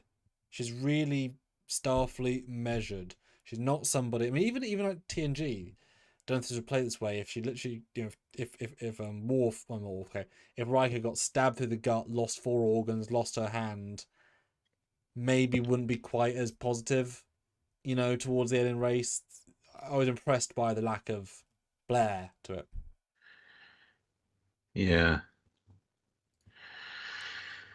Then we get the whole extrapolation of, oh, that's your helmet? You're a pilot like me?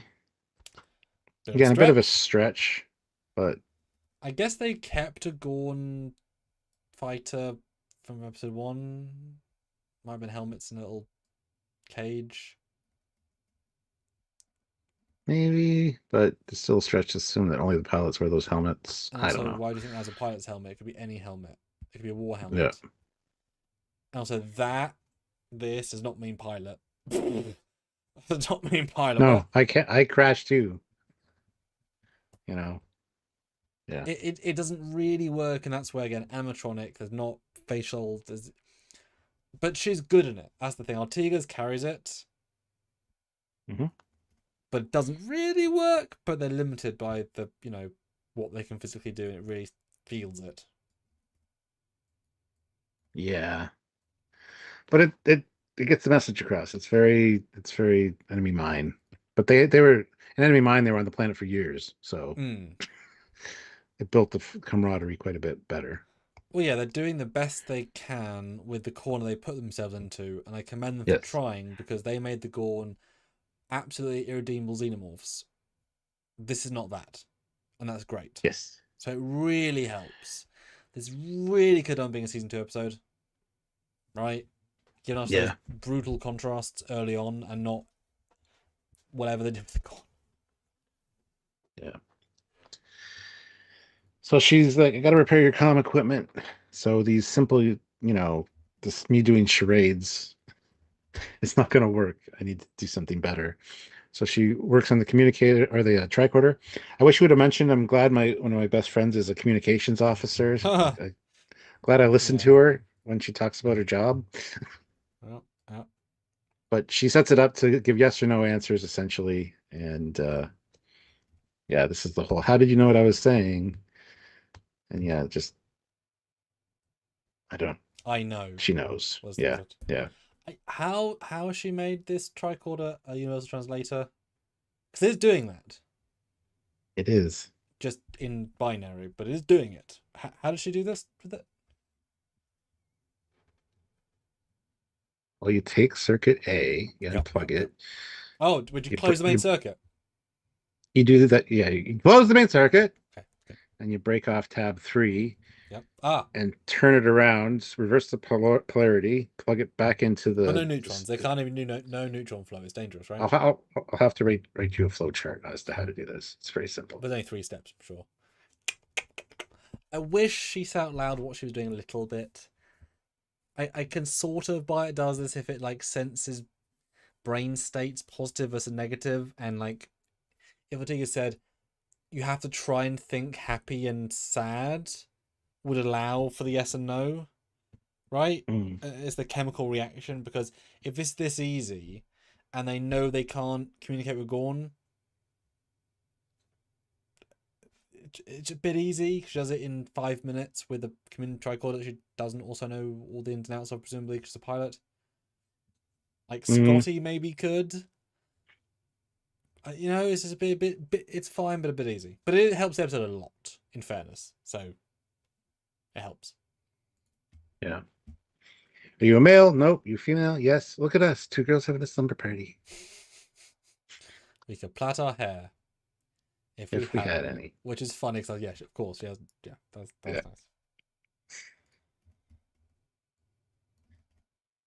And I know some people bitched about this being very woke at being a Lady Gorn. Oh, good God. I thought that at the time that somebody was going to bitch. I haven't heard one person bitch about that. So yeah, I read a comment. I'm thinking it doesn't change anything in the story except having them one bonding thing. Yeah. And Ortega is not playing any female or male stereotypes. She's being herself. I see nothing of that here. It's nice. It's different because Arena's 2 men. It's 2 women. Mm-hmm. That's the obvious thing you do to be different. That's it. There's no layers here. It's just nice to see. Yeah. But the men fight each other. The men fight each other and wander around trying to fight each other. The women work together. Well, yeah, but also one woman's injured, so can't fight. At least not the way she would. I'm sure if she crashed that day and was able to fight, she'd be more inclined to go, screw you. If it was that day, yeah, but she's been here for months or however long, and it's lonely. So I'm sure if the Captain Gorn was the same thing, he'd also be the same thing, right? I know, but I'm just. Yeah. Again, so to the parallel, you can't use that for the boat pill because it's not that. It's a different situation. Yeah. But yeah, good yes and no, works well. And the chess scene, great scene, just top notch, wonderful. Takes a long time to teach them how to play chess, though. Which I assume is part of they've been there a while. Yep. And then her game, I don't know if she was serious about you got to eat the piece, even though it's made of bone. Oh yeah.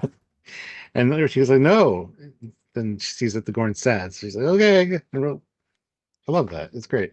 That's how you do interspecies dynamic, important cultural norms. My only thought was Ortega's probably spent a long time trying to find very similar rocks, because the To rocks get need chess pieces, to be yeah. very similar and black and white. That's to play the game. They can't look that different. So she scoured this planet to find very, very similar rocks because it doesn't Yeah. work otherwise. And it's Yeah. great. The Gorn won chess and she won the Gorn game. That's great. And neither get pissy. It's a good medium. It's a really good medium. Yeah. Yeah, it's building that camaraderie, and you do long enough to really do that. So I have no problem with them taking time out to play chess. But a lot of people are like, this doesn't make any sense. So But again, and this episode had time. They could have said, I don't know where they were in the narrative at this point, but we need to charge up the thing. It'll take 6 hours. I've got an idea. Cut. yeah, That's all you exactly. need to make this make sense, right? Or I've just walked 6 miles for thing. I need a break. Idea. Hard cut. Right? Easy ways of fixing this, but it was fine. Because you know why it's there. If it doesn't necessarily flow perfectly, but you know exactly why it's there. And it's still a good scene. Then Ortega's fixing their communications array somehow. How? Tell me if she did the tricorder. Who knows?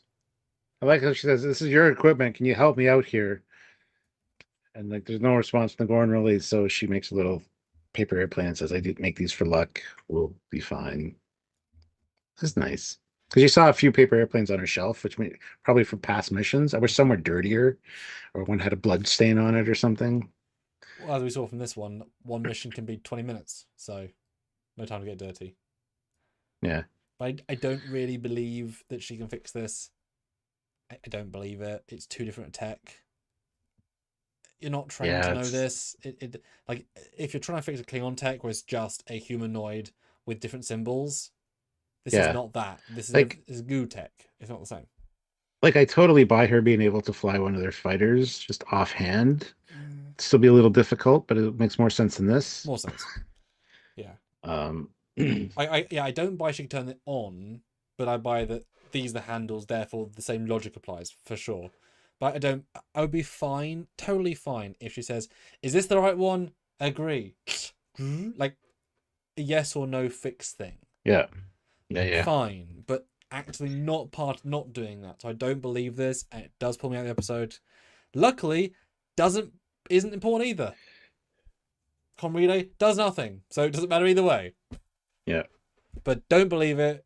Same with the phaser rifle. Doesn't work. So end hard note on that. Vote in the poll, guys. 37 votes. Keep voting.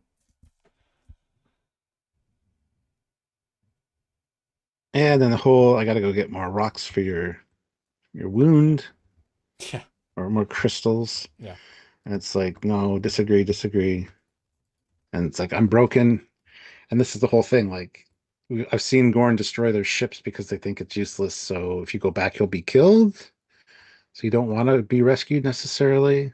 It's a death sentence. I like that. It's quite an interesting take on things. It also leaves you wondering, why is she still living then? Yeah. Because there's no answer here to her as the Gorn. That's really interesting. Yeah. Because it's a shitty life, but yeah. Yeah, it's a really interesting little tiny add-on. And I was genuinely excited for them to get the Gorn onto the Enterprise and continue to next week. This was the thread. I was excited. They've already said fuck TOS. Okay then, we'll fuck it even harder. Right? Let's play the scene to the logical end. Didn't get that though, did we? No. Yep. No. I thought the same thing when Ortigas is like, you can come back with us. It'll be fine. You can talk to the admirals and see that. Agree. Do you want war? Disagree. Very long scene. Her and Pike have a book club. Did you like this? Beep beep. Agree. Beep. Agree. But that's very TOS though, right? That's actually very apt. Yeah. Although why could they give Pike then an agree or disagree speaker? Like, you know, Yeah, that's a good point too. literally made it a Strap, tricorder. just strap this jury-rig tricorder to the back of his chair.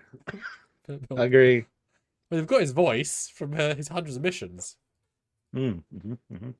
Anyway, but no, it's good. It's a good little scene. And Ortega's is ruling the show. She's selling every scene, right? The actress, she's nailing it. I mean, it's a one woman band show, so doing a great job. Back on the Enterprise once We get again. Pike piloting. I'm the second best pilot. Yeah, we haven't heard that before. It was fun to see Spock in command. They knew exactly what they're doing with the shot choice, and it was fun. Yeah, it was a good, very very very reminiscent of Picard. Piloting. Taking the helm. Yeah. Yeah. And these space shots are great. It's good. Very dangerous, of course. Great. And Bubble. Good. Yeah, Bubble. Mm-hmm. And then he instantly swaps back to the captain's chair because he's done his like 45 seconds of piloting. Yeah. Moving off a little bit. Because like, right, done. Back to my chair. Okay, right. Now I can captain again.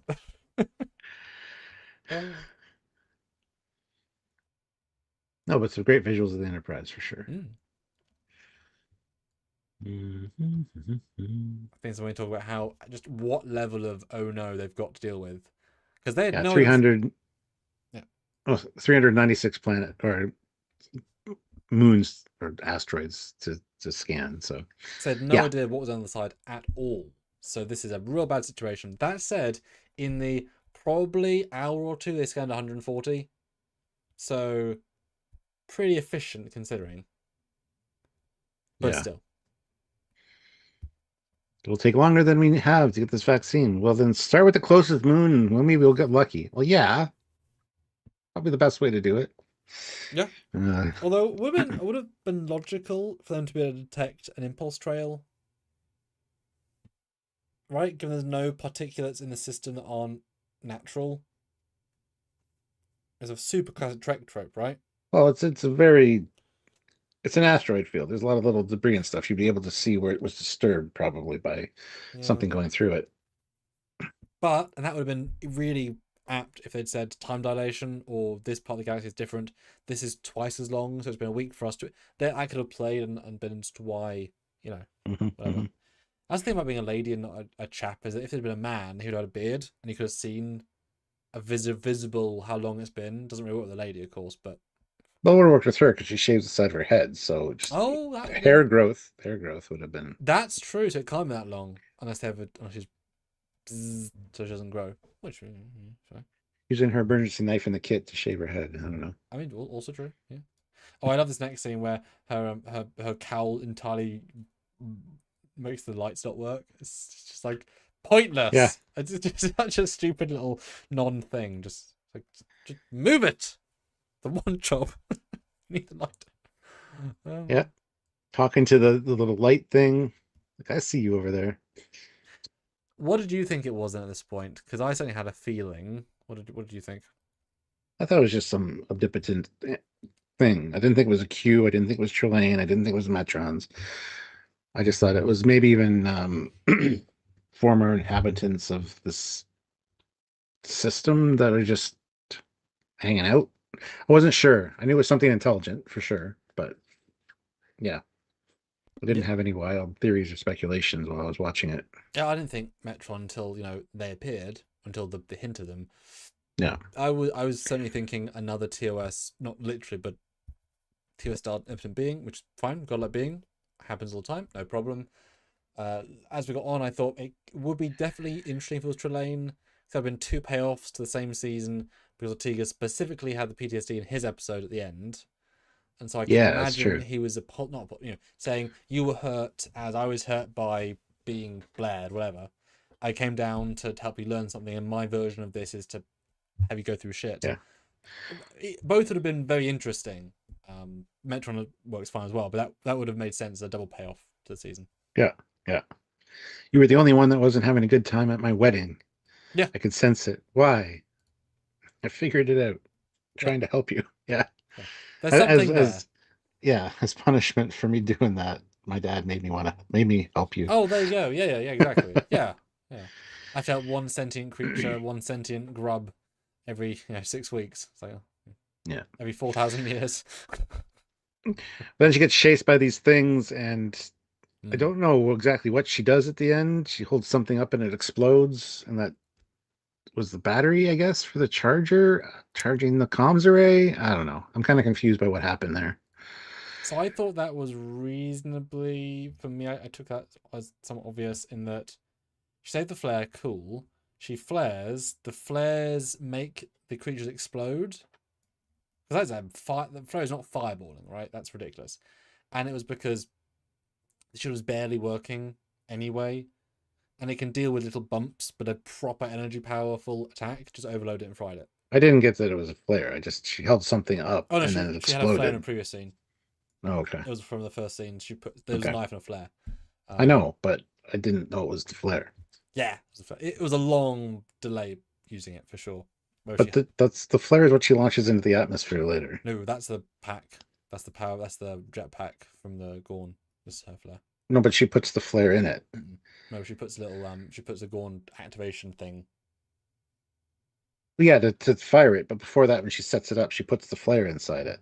I mean, she Unless uses she it had here more as than well. one flare. I I don't know what. I don't know. I'm just trying to figure it out. I didn't see that. We'll get there. I didn't see that. I look forward to seeing it.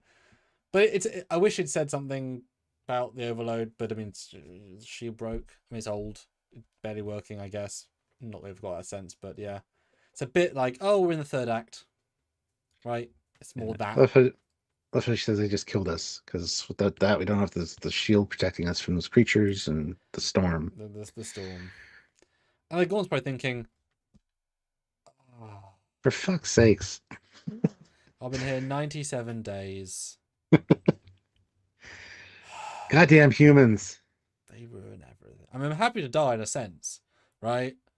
But Yeah. oh god, it's that level of sign. I like the acting is great. Very, very well done by her. But again, it now gives us the real ticking clock of that storm kill. Right, there we go. We've got to solve the problem. Agree. Yeah. Which is also interesting because there's zero evidence she has of any kind that the Enterprise is even in range.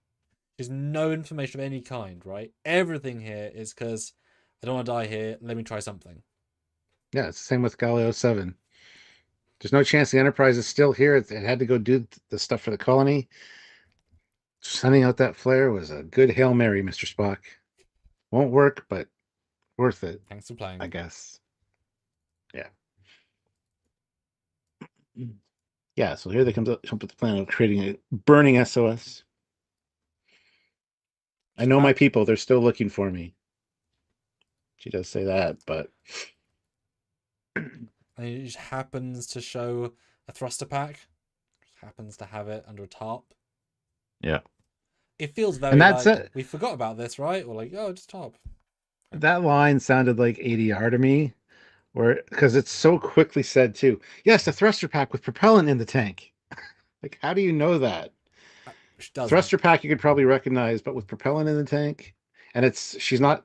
You don't see her saying it. It's a voiceover when it's uncovered. It felt very ADR to me. It didn't really. Yeah. Yeah, no, I absolutely agree. You wouldn't assume it's dad propellant in a tank by any means. Unless the Gorn did a like as an indicator that it could be used to fire something off. But yeah. Yeah, bit of a stretch, but she's a positive gal. Sure.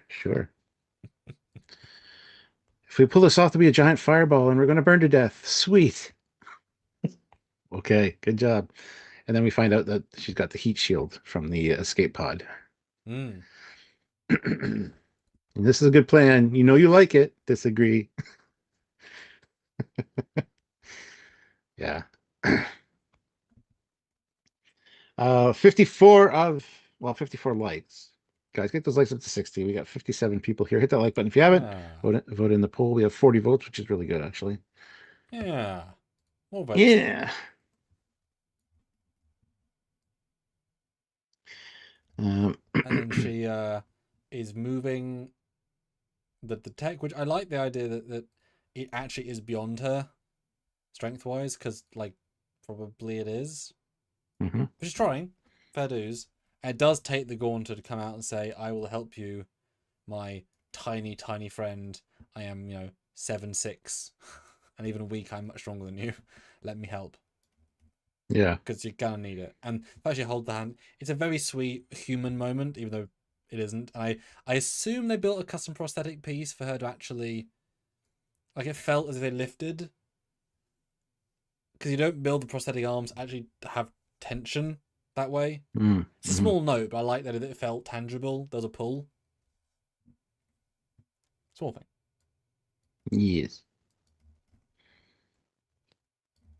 Yeah, I guess you're right. It just sets up the thing. Well, I thought I saw her put the flare in there because she uses the remote to fire it up. Mm-hmm. Yeah, it just has to get in the atmosphere, and it will itself cause the burn. Not to burn, but to destroy everything at work. Zigal, was that the guy's name that everyone hates? Something like that, yeah. Yeah. Guys, what do you think of the old fireball planet trick? Would you burn the atmosphere of this planet, Toyd? To you know? As a last resort, yeah, why not? Let us know, guys. Let us know. And yeah, keep voting the poll. Let's get to 45 votes, so 3 more votes. There's 62 of you here. There's definitely 3 of you that are not voting the poll. Vote now. Let's get to 45, and then we can do a new poll for the final chunk of the live, of course. As you must be being swayed by our thoughts. And then you'll be able to give your final review scores at the end. We'd love to hear. We'd love to hear. But yeah, she puts it in. She runs. Doesn't work. Which is the worst part of any firecracker. You light it, run, and then it doesn't go off. And you're like, fuck. Because then you got to walk up to it, and the chances are it could go off any second. Yeah. It's an unnecessary extra oomph. But I like the fact that Gorn's like, don't do it, don't do it, don't do it. I gotta do it. And the bravery of Ortega's. There's, sometimes in life you just do the thought to action. There's no in between. Mm-hmm. And I like the fact that she just, there's no choice, she's got to do it. That was a really brave thing for her to do, and I appreciate the way she did it. And she goes out to it manually, which not really a risk factor per se, but a potential risk factor, right? Yeah. So she does get an okay. And it flares up. We cut to the Enterprise. And that is a superb CG fire effect. Yeah. That is very, very good. It's fantastic. On the Enterprise, Una says, "You want to be told when you're hitting the red Well, line? hold on, Here it hold on. is." Sorry, briefly you missed the we'll die together, Oh, basically. Happy we're time. not. Yeah, We're we won't together. be. We're not broken anymore. Yeah. Yeah. But something internally gets fired because, of course, literally the planet is. I mean, everything's a melting pot of fire. They will die. This is like even just the air. There is enough air in this little pod which is not sealed. They will die. But it's a case of fireball, Enterprise, and orbit beam. That's their choice of life. So they are dying any second. But it's the Metrons that deflame it in their vicinity with their cool blue, same as their blue, and cut. So they get saved. They were going to die. They get saved. Next scene. Because that's important, right? Mm-hmm. But yeah, then we hit the red line, which means we got to go right now. But no, we stick around and talk, and Uhura comes up, and I have to tell you, and I know you fudged the numbers. Doesn't matter. I would have found. I would have searched for her anyway. Blurring the lines for you though is new, but it's fine. You're not going to get in trouble. You're good. And yeah, they scanned 146 moons, still nothing. That's a lot of moons. And Una's like, yeah, we're out of time. We got to get out of here. She's probably not even alive still. Oh wait, Risking on to this episode. What? I entirely forgot she existed in the universe. I'll be honest. So she's suddenly here for 3 lines and leaves, like in the bridge. I'm like, oh yeah, you're here. Huh? Yeah. Hi. Oh, and this, so I just noticed this. Fuck. Lawn at her console. Look at her hair. I think she has different hair when she beams down. Did she have time to do her hair after casually strolling off the bridge after hitting the red line? Oh, Anyway. I mean, the air is burning and every sentient life on the planet is burning to death. She has time. Mhm, Yeah. mhm, mhm. Yeah. Yeah, I mean, she should. I mean, in fairness, Ortega's is probably in a shuttle, and therefore the fireball wouldn't kill her. So they can take a tea break, have a quick shower. Make sure all the weapons are fully primed and charged to kill, Double just in charge them. case. Yeah, just no. In case they have to shoot through the shuttle fuselage, full kill, full, not semi kill, full kill, 100%. Yeah, yeah. Yeah. And everybody's like, maybe they detected a Gorn down there. No, they would have said that in this line of They dialogue. really would have. Like, No, because you can't add that because that's a huge plot point. If they knew, because they'd approach it differently going in. yeah. They don't even detect her life signs, do they? They just detect No, you. they just saw the flare up. They just There's no dialogue for detecting your life signs. no. They just this is clearly a thing. This is we can work out backdate. This is where it started. We'll Yeah. beam there. Only Because Erica would light a planet on fire to get our attention. Send down a landing party is what's basically said. yeah, and it's going to probably be at the center point of the flare because that makes most sense. Cool. Yes. But there's no other context. They do not know And she's then alive. La'an casually just walks off the bridge like, yeah, I'll get there when I can. I said that to you about another episode. It's so chill. It is so misreading the room because you Plus, can they're still in the wormhole. They have to stay there for the transport. pass the red line. I was just going to say, they've already hit the red line like a few minutes ago. That's a red line for a reason. But we lose Stupid. all tension in the episode. Go on. Yep. Into the red line. No, I guess her hair is the same. It's just I didn't notice the braids on top, but oh my gosh, it's fine. But they had time to change. She had time to change, get kitted up, get the rifle on, and that is going to take a couple of minutes at least. Yes. Even gloves. Oh, the Even Enterprise gloves. is wedging open a wormhole that's going to crush them any second. Yep. Then they beam down. They see Ortega's crawl Why out, they and all right got behind full it, rifles? I know. And right behind her is a Gorn. They're in this small little thing, context clues. It's not like it's a big room where Ortega strolls out of, and she didn't know that the Gorn Or a was hiding in shuttle. the corner. Yeah. Yeah. And right away, it's like Erica, and they fire. And not once, but like they just go to town. Why not just that? If people are going to try and use the argument that Arn said shoot, kill on sight, or shoot on sight, why is the entire tactical team also shooting on sight? Yeah. So if she's broken enough to do it, does not mean that the team would then take that as license to also shoot. Like they would know train not to kill on sight. Right? Now the only caveat I'll give here is that she doesn't shoot as soon as she sees the Gorn, because she does. It gets up, no shooty. Ortega's! And then as soon as it comes in to protect Arm, I don't know what it's doing. Arming over her. Coming to see if she's okay. Right, whatever. It's only at that point, which you can, in fairness, take as aggression. Then you stun it. End of discussion. So the episode loses a point. Like, whatever it was going to get, right? Plot hole. Doesn't work. Kills it point blank. And it's brutal, because we were both excited about it living. They fully committed to that. Yep. I was upset. I love how she's like, La'an's like, Erica, I'm not talking to you. It's like, yeah, no shit. I mean, it's probably been a week and there's no reason to kill it. No reason at all to kill it. None. And then she starts freaking out. Where are you? Who's behind this? And La'an is fine, like, are you This- space crazy? What? This bitch is crazy. Beam us out of here now. Yeah. Also, how did they beam through shields, through a wormhole, through an Oh my asteroid god, field, stop. Through a gravimetric distortion. with shields up? Because I would be fine with the shuttle. Just how are they beaming through that without any issues? Plot armor. You can't. You can't do it.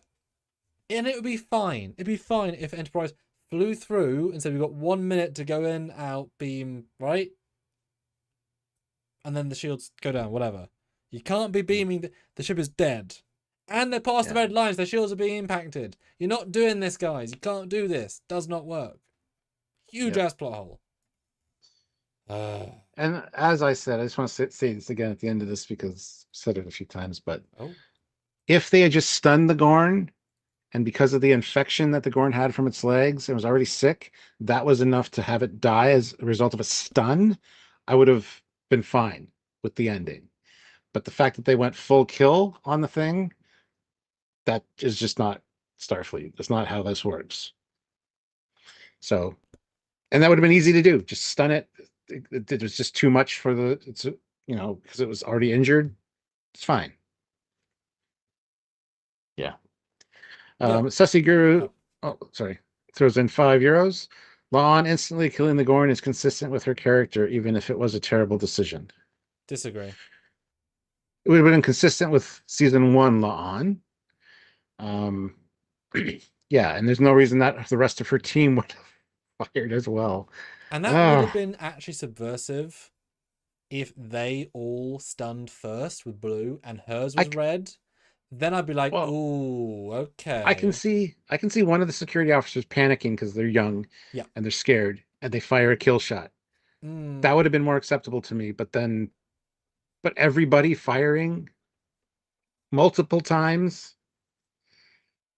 The bad Trojan, $5. Maybe the stun setting has no effect on Gorn, but with multiple stun settings, be at least enough to keep it away from Ortegas for Ortegas to say, no, no, no, don't shoot it. Well, yeah, they tried shooting some semblance of Gorn in previous episodes, and they got custom Gorn mod guns, which would not be what they took because they don't know Gorn are there. Fine, but Yeah. stun would still do a back sense. They can't just take them. We've not seen any argument they can just take a stun blast as is. But yeah, four pills stunning, blah blah blah blah blah whatever. But weapons are all and it would be again fine, whatever. Like I could see it being stupid, but I could see the Gorn reaching for Ortega's, being like, "Are you okay?" Obviously, context clues, and then them shooting stun bolts, and the Gorn like grabbing Ortega's and doing back to right, protecting her from the antagonistic, and then it's got Mhm. her switch to kill. Then I get it. That would have been better too. Yeah. It Yeah. sucks, but everyone's wrong. I get it. But she murders the Gorn flat out, as they all do, and you always start at stun, um, and you can just high stun whatever. It's just bad precedent, and it feels real bad. Mhm. They've got a really nice freezing time effect while mid Oh, beam. beautiful. Yeah, nice contrast against the dark colors Yeah, of the planet that we've been looking at too, which is great. and there's not like a hum of a. It just stops because it truly is stopped in time. It's all the power. It's not like slowed. Yeah, gorgeous. I don't know how they did that exactly because it's really well done. Like the way it's Yeah. frozen. Yeah.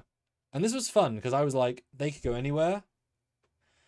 And they went TOS. Oh, well, okay then. Hmm. Right, we're doing Hmm. a full arena prequel. But it was an engineer from Prometheus for a second. It does look like that, Uh, yeah.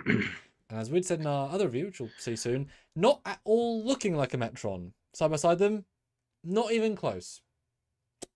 But your brain thinks they are. I love it's an effeminate male, just like in Arena, which I think is great because he says Mm-hmm. we took on this form to better communicate with you. Mm-hmm. Humans have a male and a female form, so the Yeah. Metrons just combine them together. And yeah, yeah, sure. Yeah, Yeah. But it so would be funny to have the terrible wig though. the It's little terrible. blonde wig with the little. Yeah, it's really bad. But yeah, good Yeah. casting. He's a bit I watched Arena right after this for obvious reasons. This guy's a bit more of a dick. Oh yeah, there's an edge. Yeah. There's an yeah. But also this test is more meta gruesome. In Arena it's fisticuffs, it's they can easily win. This one it was starving, lack of water, gas death. Like it's a lot more brutal if you break it down. He makes a point of saying the violent reaction of your friend there. Look, have us reconsider this. Like, Yeah. not sure he was really expecting them to just murder the Gorn outright. So, yeah. Yeah. But yeah, Yeah. basically says we've been studying the Gorn and humans. You're both barbaric. We just want to see if you're going to destroy each other, or if forced to work together, if you'll be able to. He says, when you found this creature, it didn't need you to survive. It kept you alive because it was lonely. You overcame your PTSD and trauma. There is hope for both of you. So, Uh, yeah, Well, it adds a huge level of depth to say the Gorn also didn't want to kill you, yeah. right? Mutual killing Blair. Yeah, it was a good vibe there. And then he says, the violent reaction of your fellow human has given us much to consider. Mm-hmm. We need more data to determine if the human and Gorn will ever find peace. And then he gets whispered to by the collective, I guess, Yeah. and that you're not ready to meet us. You won't remember me, and perhaps someday we need to reset your perception of the Gorn as well. She's like, well, what will I remember? He goes, what you experienced here because it was genuine. So the only thing she doesn't remember is the Metron. She remembers everything else. Which is most of the important stuff. Yeah, yeah, Yeah. And as you'd said in our previous review, this was their big chance to change canon, continuity, logic, moving yeah. things, the needle, right? Because these guys could make a wormhole, they can make seismic shifts, they can make air potential. All these things, the power level is a lot. Maybe it's over 9,000, don't know. So they could easily remove people's memories on the ship and say, your experience of Gorn is too much. We must reset further. Otherwise, a further Gorn doesn't necessarily affect Starfleet, although maybe the whole thing, right? You could have done a lot with this, right? And they still have a chance to reset using the Metrons before TOS. So Yeah. that line of dialogue, we might have to change your perception of the Gorn. Glad they put that in there at least. Endeavour, of course, says so. Arena wasn't the first time the Metrons got involved between Foshan and Gorn. How do you feel about this damaging, not damaging Arena? About removing the firstness of that? How do you feel? This makes a lot more sense, honestly, now that they've done this. Because the Metrons don't need to reveal that the arena was the first time the humans and Gorns have interacted. So Mm. I appreciate they at least thought about it and thought about it enough to put in the line of we may have to, change your perceptions of the Gorn, because that gives opportunity for the events of TOS to actually still happen the way they did. Mm-hmm. So Yeah, I was fine with it. yeah, It's enough years away. It's weird. It's two enterprises, right? That's weird, but it's yeah. the same Enterprise, but Well, it's not. yeah. But yeah, The she moves bad, away, and they're on the yeah, ship. the bad Trojan, $5. Why are the Gorn and human relationship important? The most important for the Metrons and not the Romulans or Cardassians or just, I don't know, maybe I don't know. Metron space is located near the Gorn Federation border. I don't know. I didn't have a chance to talk to the Metron. We didn't arrange that interview, unfortunately. His agent was charging too much. Yeah, yeah. 9 bars of gold. All right, ending the poll though, we asked you: do you think the Gorn understood English from the start as part of part of their training? Yes, trained in English 75%. No, Tricolor got communication 25%. There you go. Hmm. All right, I'm gonna ask a poll at the start of the season and give a couple of final votes, guys, as you describe the last scene. Hit like though while I'm doing that. Yeah, we see more of Ortigas's quarters, and we get her talking to Uhura, and Uhura's like, "You smell bad, or you smell awesome," which was great. And then yeah, basically Ortigas is conflicted because La'an's my friend, the Gorn was my friend. I don't know what to do with that because your one friend just murdered your other friend, and you have to serve with the one friend that did the murdering. And He's not Uhura's like, remorseful. Not gonna be remorseful. well, they were both trying to protect you, so there's something in that. And that's basically where it's left. Just basic, you know, just remember your friendship with the Gorn. That's important. And yeah, that's the end. It's pretty simple. But yeah, they were both just trying to protect Ortigas. So, but yeah, I hope there's some fallout between the two of them after this because there needs to be a little bit of tension for a little while anyway, I think. Well, it is tricky though because 3 year friendship versus Oh, I know. enemy mine, you can't But compare. one is you can kind of in a way because one basically their lives are on the line and they did everything to help each other. Again, it's not in it as in depth as Enemy Mine, where it was like years of them working together to keep themselves alive, but one's more intense, one's more longevity. Yeah, well, that's the It thing. was, This will fade over time, whereas like, you've got all these hundreds of interactions and yep, hundreds of missions. So it's yep, not a question of will she get over it. Of course she will. It's just gonna suck. yeah, It's just pain, and she knows it was 1,000% unnecessary. That's the problem. It's just total, needless, senseless death. That was the.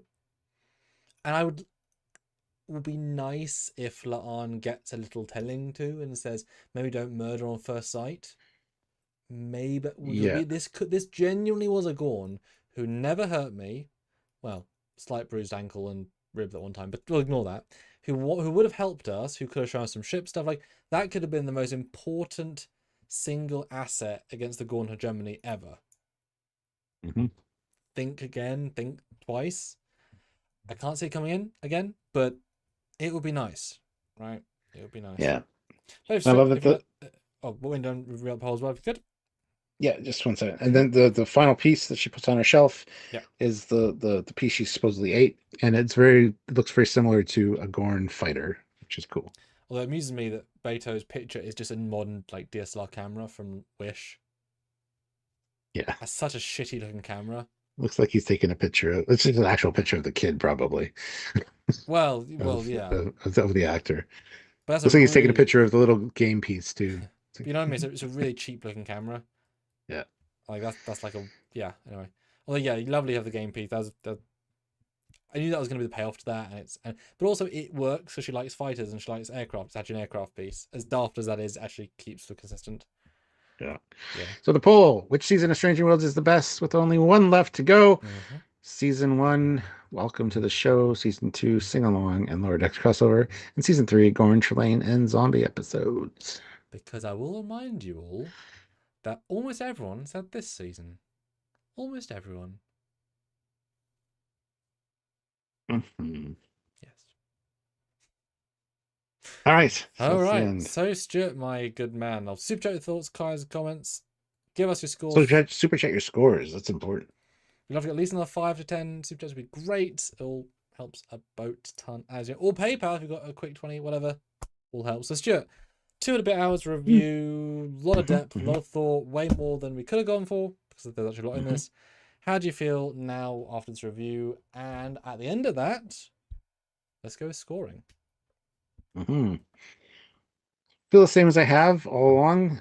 Really enjoyed it the first time, but the plot holes and the not plot holes, just problems stick out more the more you watch it and the more you talk about it. And I'm the ending just felt very rushed. And I know this was a 56-minute long episode, but something about it just felt off. The Metrons kind of felt tacked on, but I didn't have an issue with it. I don't mind it being a prequel. They're very it's like the Organians with the Federation and the Klingons, right? It's like we always have to have these bigger brothers step in and stop our little squabbling because we're still primitive and petty. Yeah, yeah.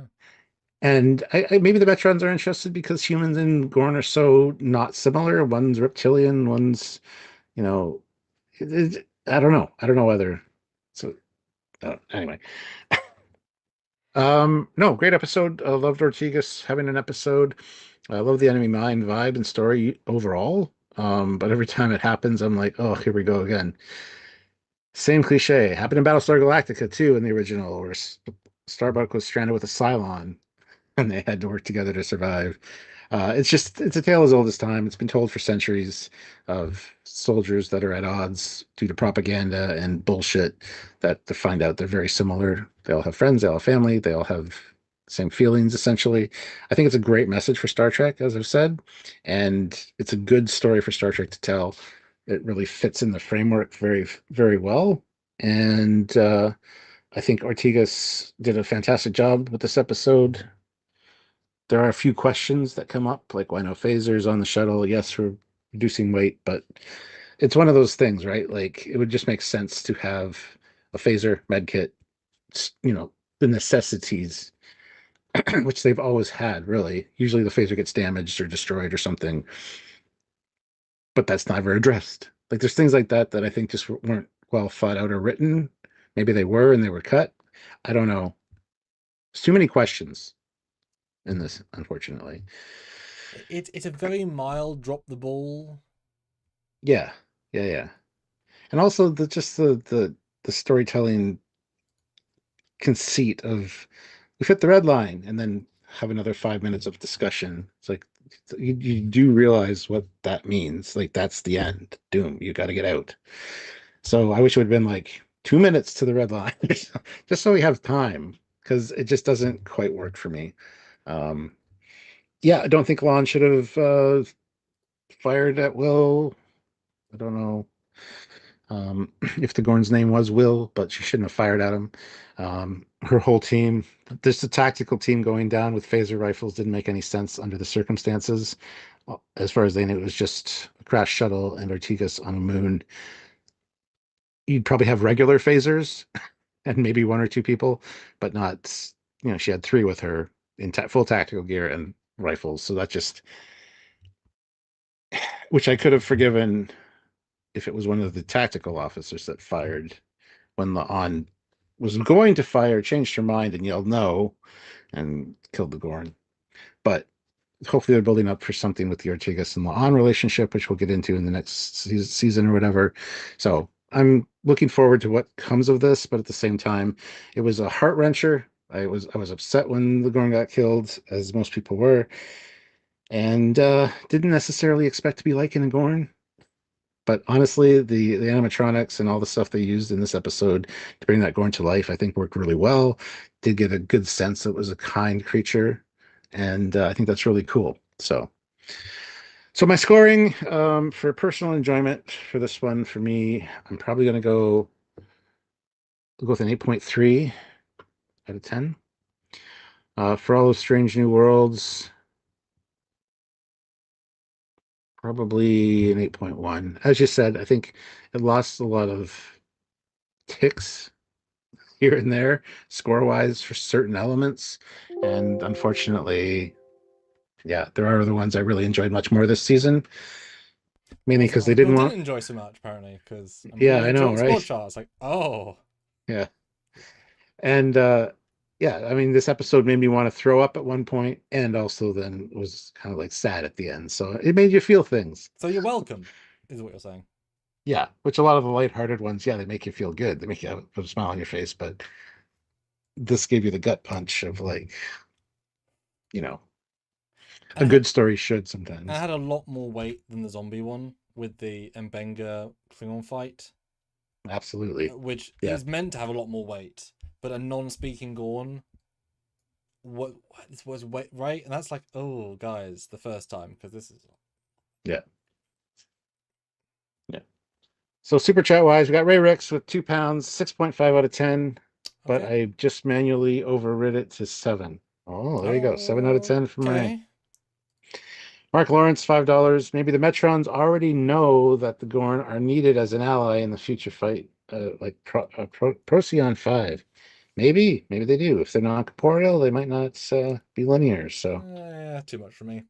That one. yeah. Because then them But being yeah, surprised or anything in this episode doesn't work because they know it's happening. Yeah. yeah. So anyway, Sam, what did you Hello. think after discussing it and talking about it? And has it changed your view at all? What's your score? Oh, Tom Nardi. That there are plenty of people today using cameras made decades before they were born. That's a weird thing to be critical of. Oh, critical is the wrong word. As a point because I've watched videos with Temu Wish cameras that are the cheapest body ever, and they're like $10. Whereas I own an expensive 5D Mark III, which would be for them a 300-year-old camera. It just looked like a very cheap modern Wish camera that like look. I've seen versions of that. It feels like it wasn't like you know, Maybe it's a really expensive DSL of the future, yeah, though. yeah. It This just looks like a cheap one of today. okay, fine, but then it would either be really vintage or really good modern day one to be like had a really good whatever one. It's just a weird Yeah. thing to call me out on because it's a cheap looking camera. I could okay. I was my camera guy, so I'd see these things. I don't know. Thoughts? Yeah, good episode. It's less strong by a tad after discussing, but they're far more they just didn't catch it in the writing process out of oops than active canon mistakes or tech mistakes or pacing mistakes. I can forgive you. They messed up slightly there, right? That stuff that TNG did, like that would have been fixed with a slight tweak to the script, right? Versus fuck the canon, right? These aren't active decisions to make it worse, but they mount up. No phaser, the shoot to kill thing. Lots of small things mount up that certainly hurt it. That are easy fixes, and you could easily work a workaround for all of them. So, something simple as she had a phaser early on and it gets eaten by one of the creatures. Boom, right? Like super small fixes to do a lot of stuff. The Enterprise stuff slightly weaker the second time, having reviewed with you. It's just not as good as it could be, but I don't know what would improve it. Don't know. But best use of the early wall, potentially one of the best, easily. Great Gorn. They got their money's worth for the animatronic. Great. Yeah, I mean, you summed up super well, Stu. I can't really add too much more. Similar thoughts in most of that regard. It's not one of the most enjoyable Stranger Worlds episodes, but it's one of the best first watches I've had. Because I feel like That's a good point. I feel like once you knew the trajectory they were maybe on, they kept going with that until the end. But then the Metrons kind of refreshed that a bit with intrigue. A lot of these ones are like I'm expecting more to happen first watch. I'm disappointed. The second watch it brings it up a little bit. This one's very much like bare bones. I get it. I like it. And Ortega does a great job at whatevering it. Oh, score wise. There's definitely I mean like the crossover episode is far better, right? I think I'd even wrote the sing along as a better episode because or one I enjoy more because it's just really fun and clever and cohesive for the most part and right like there's some things that I really like everything is icing on the cake. What was my cake analogy here? You know those cakes that are a square, but actually made lots of small squares of yellow and pink? Yeah, it's like that. There's two flavors: Enterprise and Desert Island cake, intertwined, and it's tasty and it's good slices. But when you get to the end, it's a little bitter, and it thinks it's being clever with some cherry sauce, but it's not. It's just bitter. But then a clown punches in the face. Oh wow! I wasn't expecting that. And you finish the cake like well. Gosh, yeah, I think we're staying clear of 9. I think that's fair to say. I think I was never going to be in the 9s, but it's definitely a lot better than some of them this week. I enjoyed far more than Zombie, but the score. I mean, the scores are pretty damn strong this season with a few 9s. So I mean, we might be rating it lower than last year, maybe, but it's doing pretty good job. Enjoyment. Oh,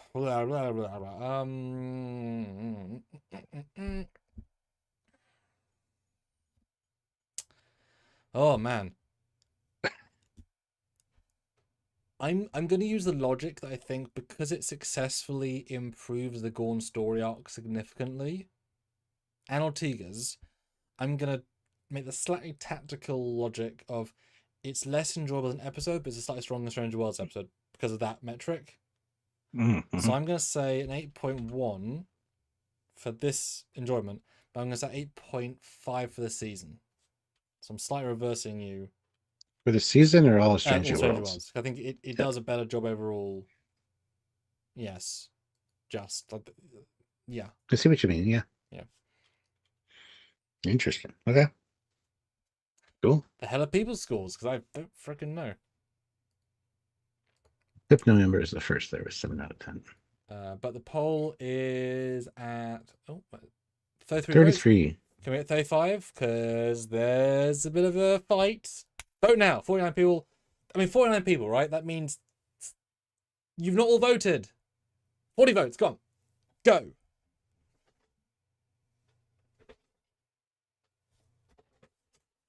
All right. I'll read out the non-super chats first. Yes. Okay. Yes. Okay. One second.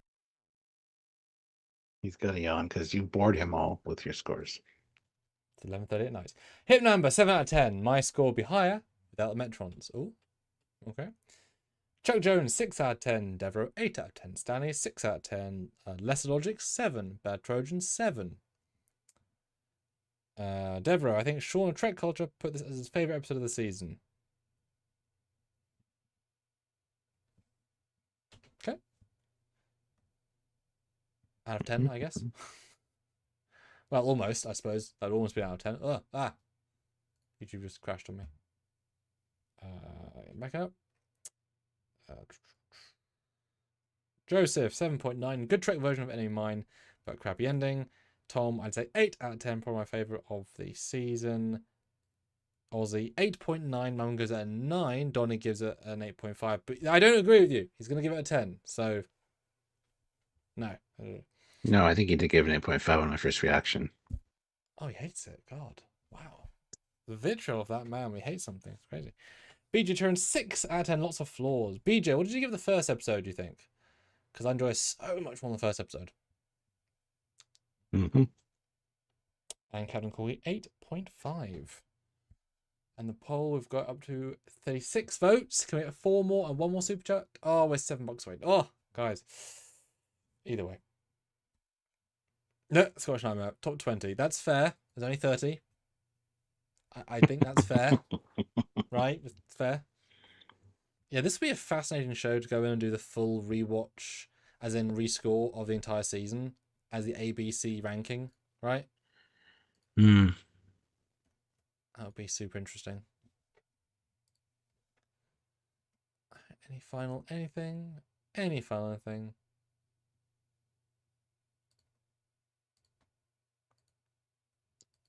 Yeah. Yeah. I'll finish the poll. Oh, we got another super chat. Rowan Fahy, literally got 10 us there. euros. Thank you so much. Amazing. 8.5 out of 10. Okay. First episode of the season worthy of Star Trek. Oh. There have been other episodes that were good or were enjoyable, but none this deep.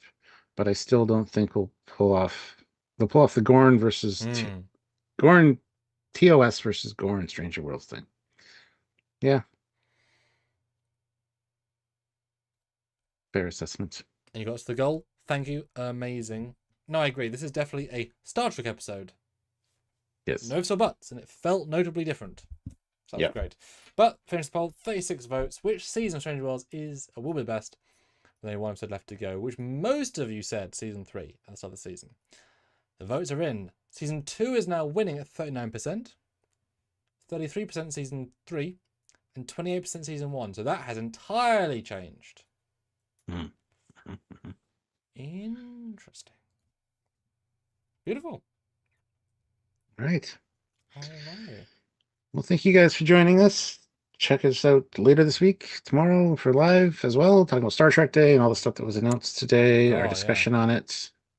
Yay. You'll hurt us with one thing, I'll be excited about the other thing. Sure, yeah. So yeah, tune in whenever you can, hit the like, do all the things you need to do, and we'll see you soon. So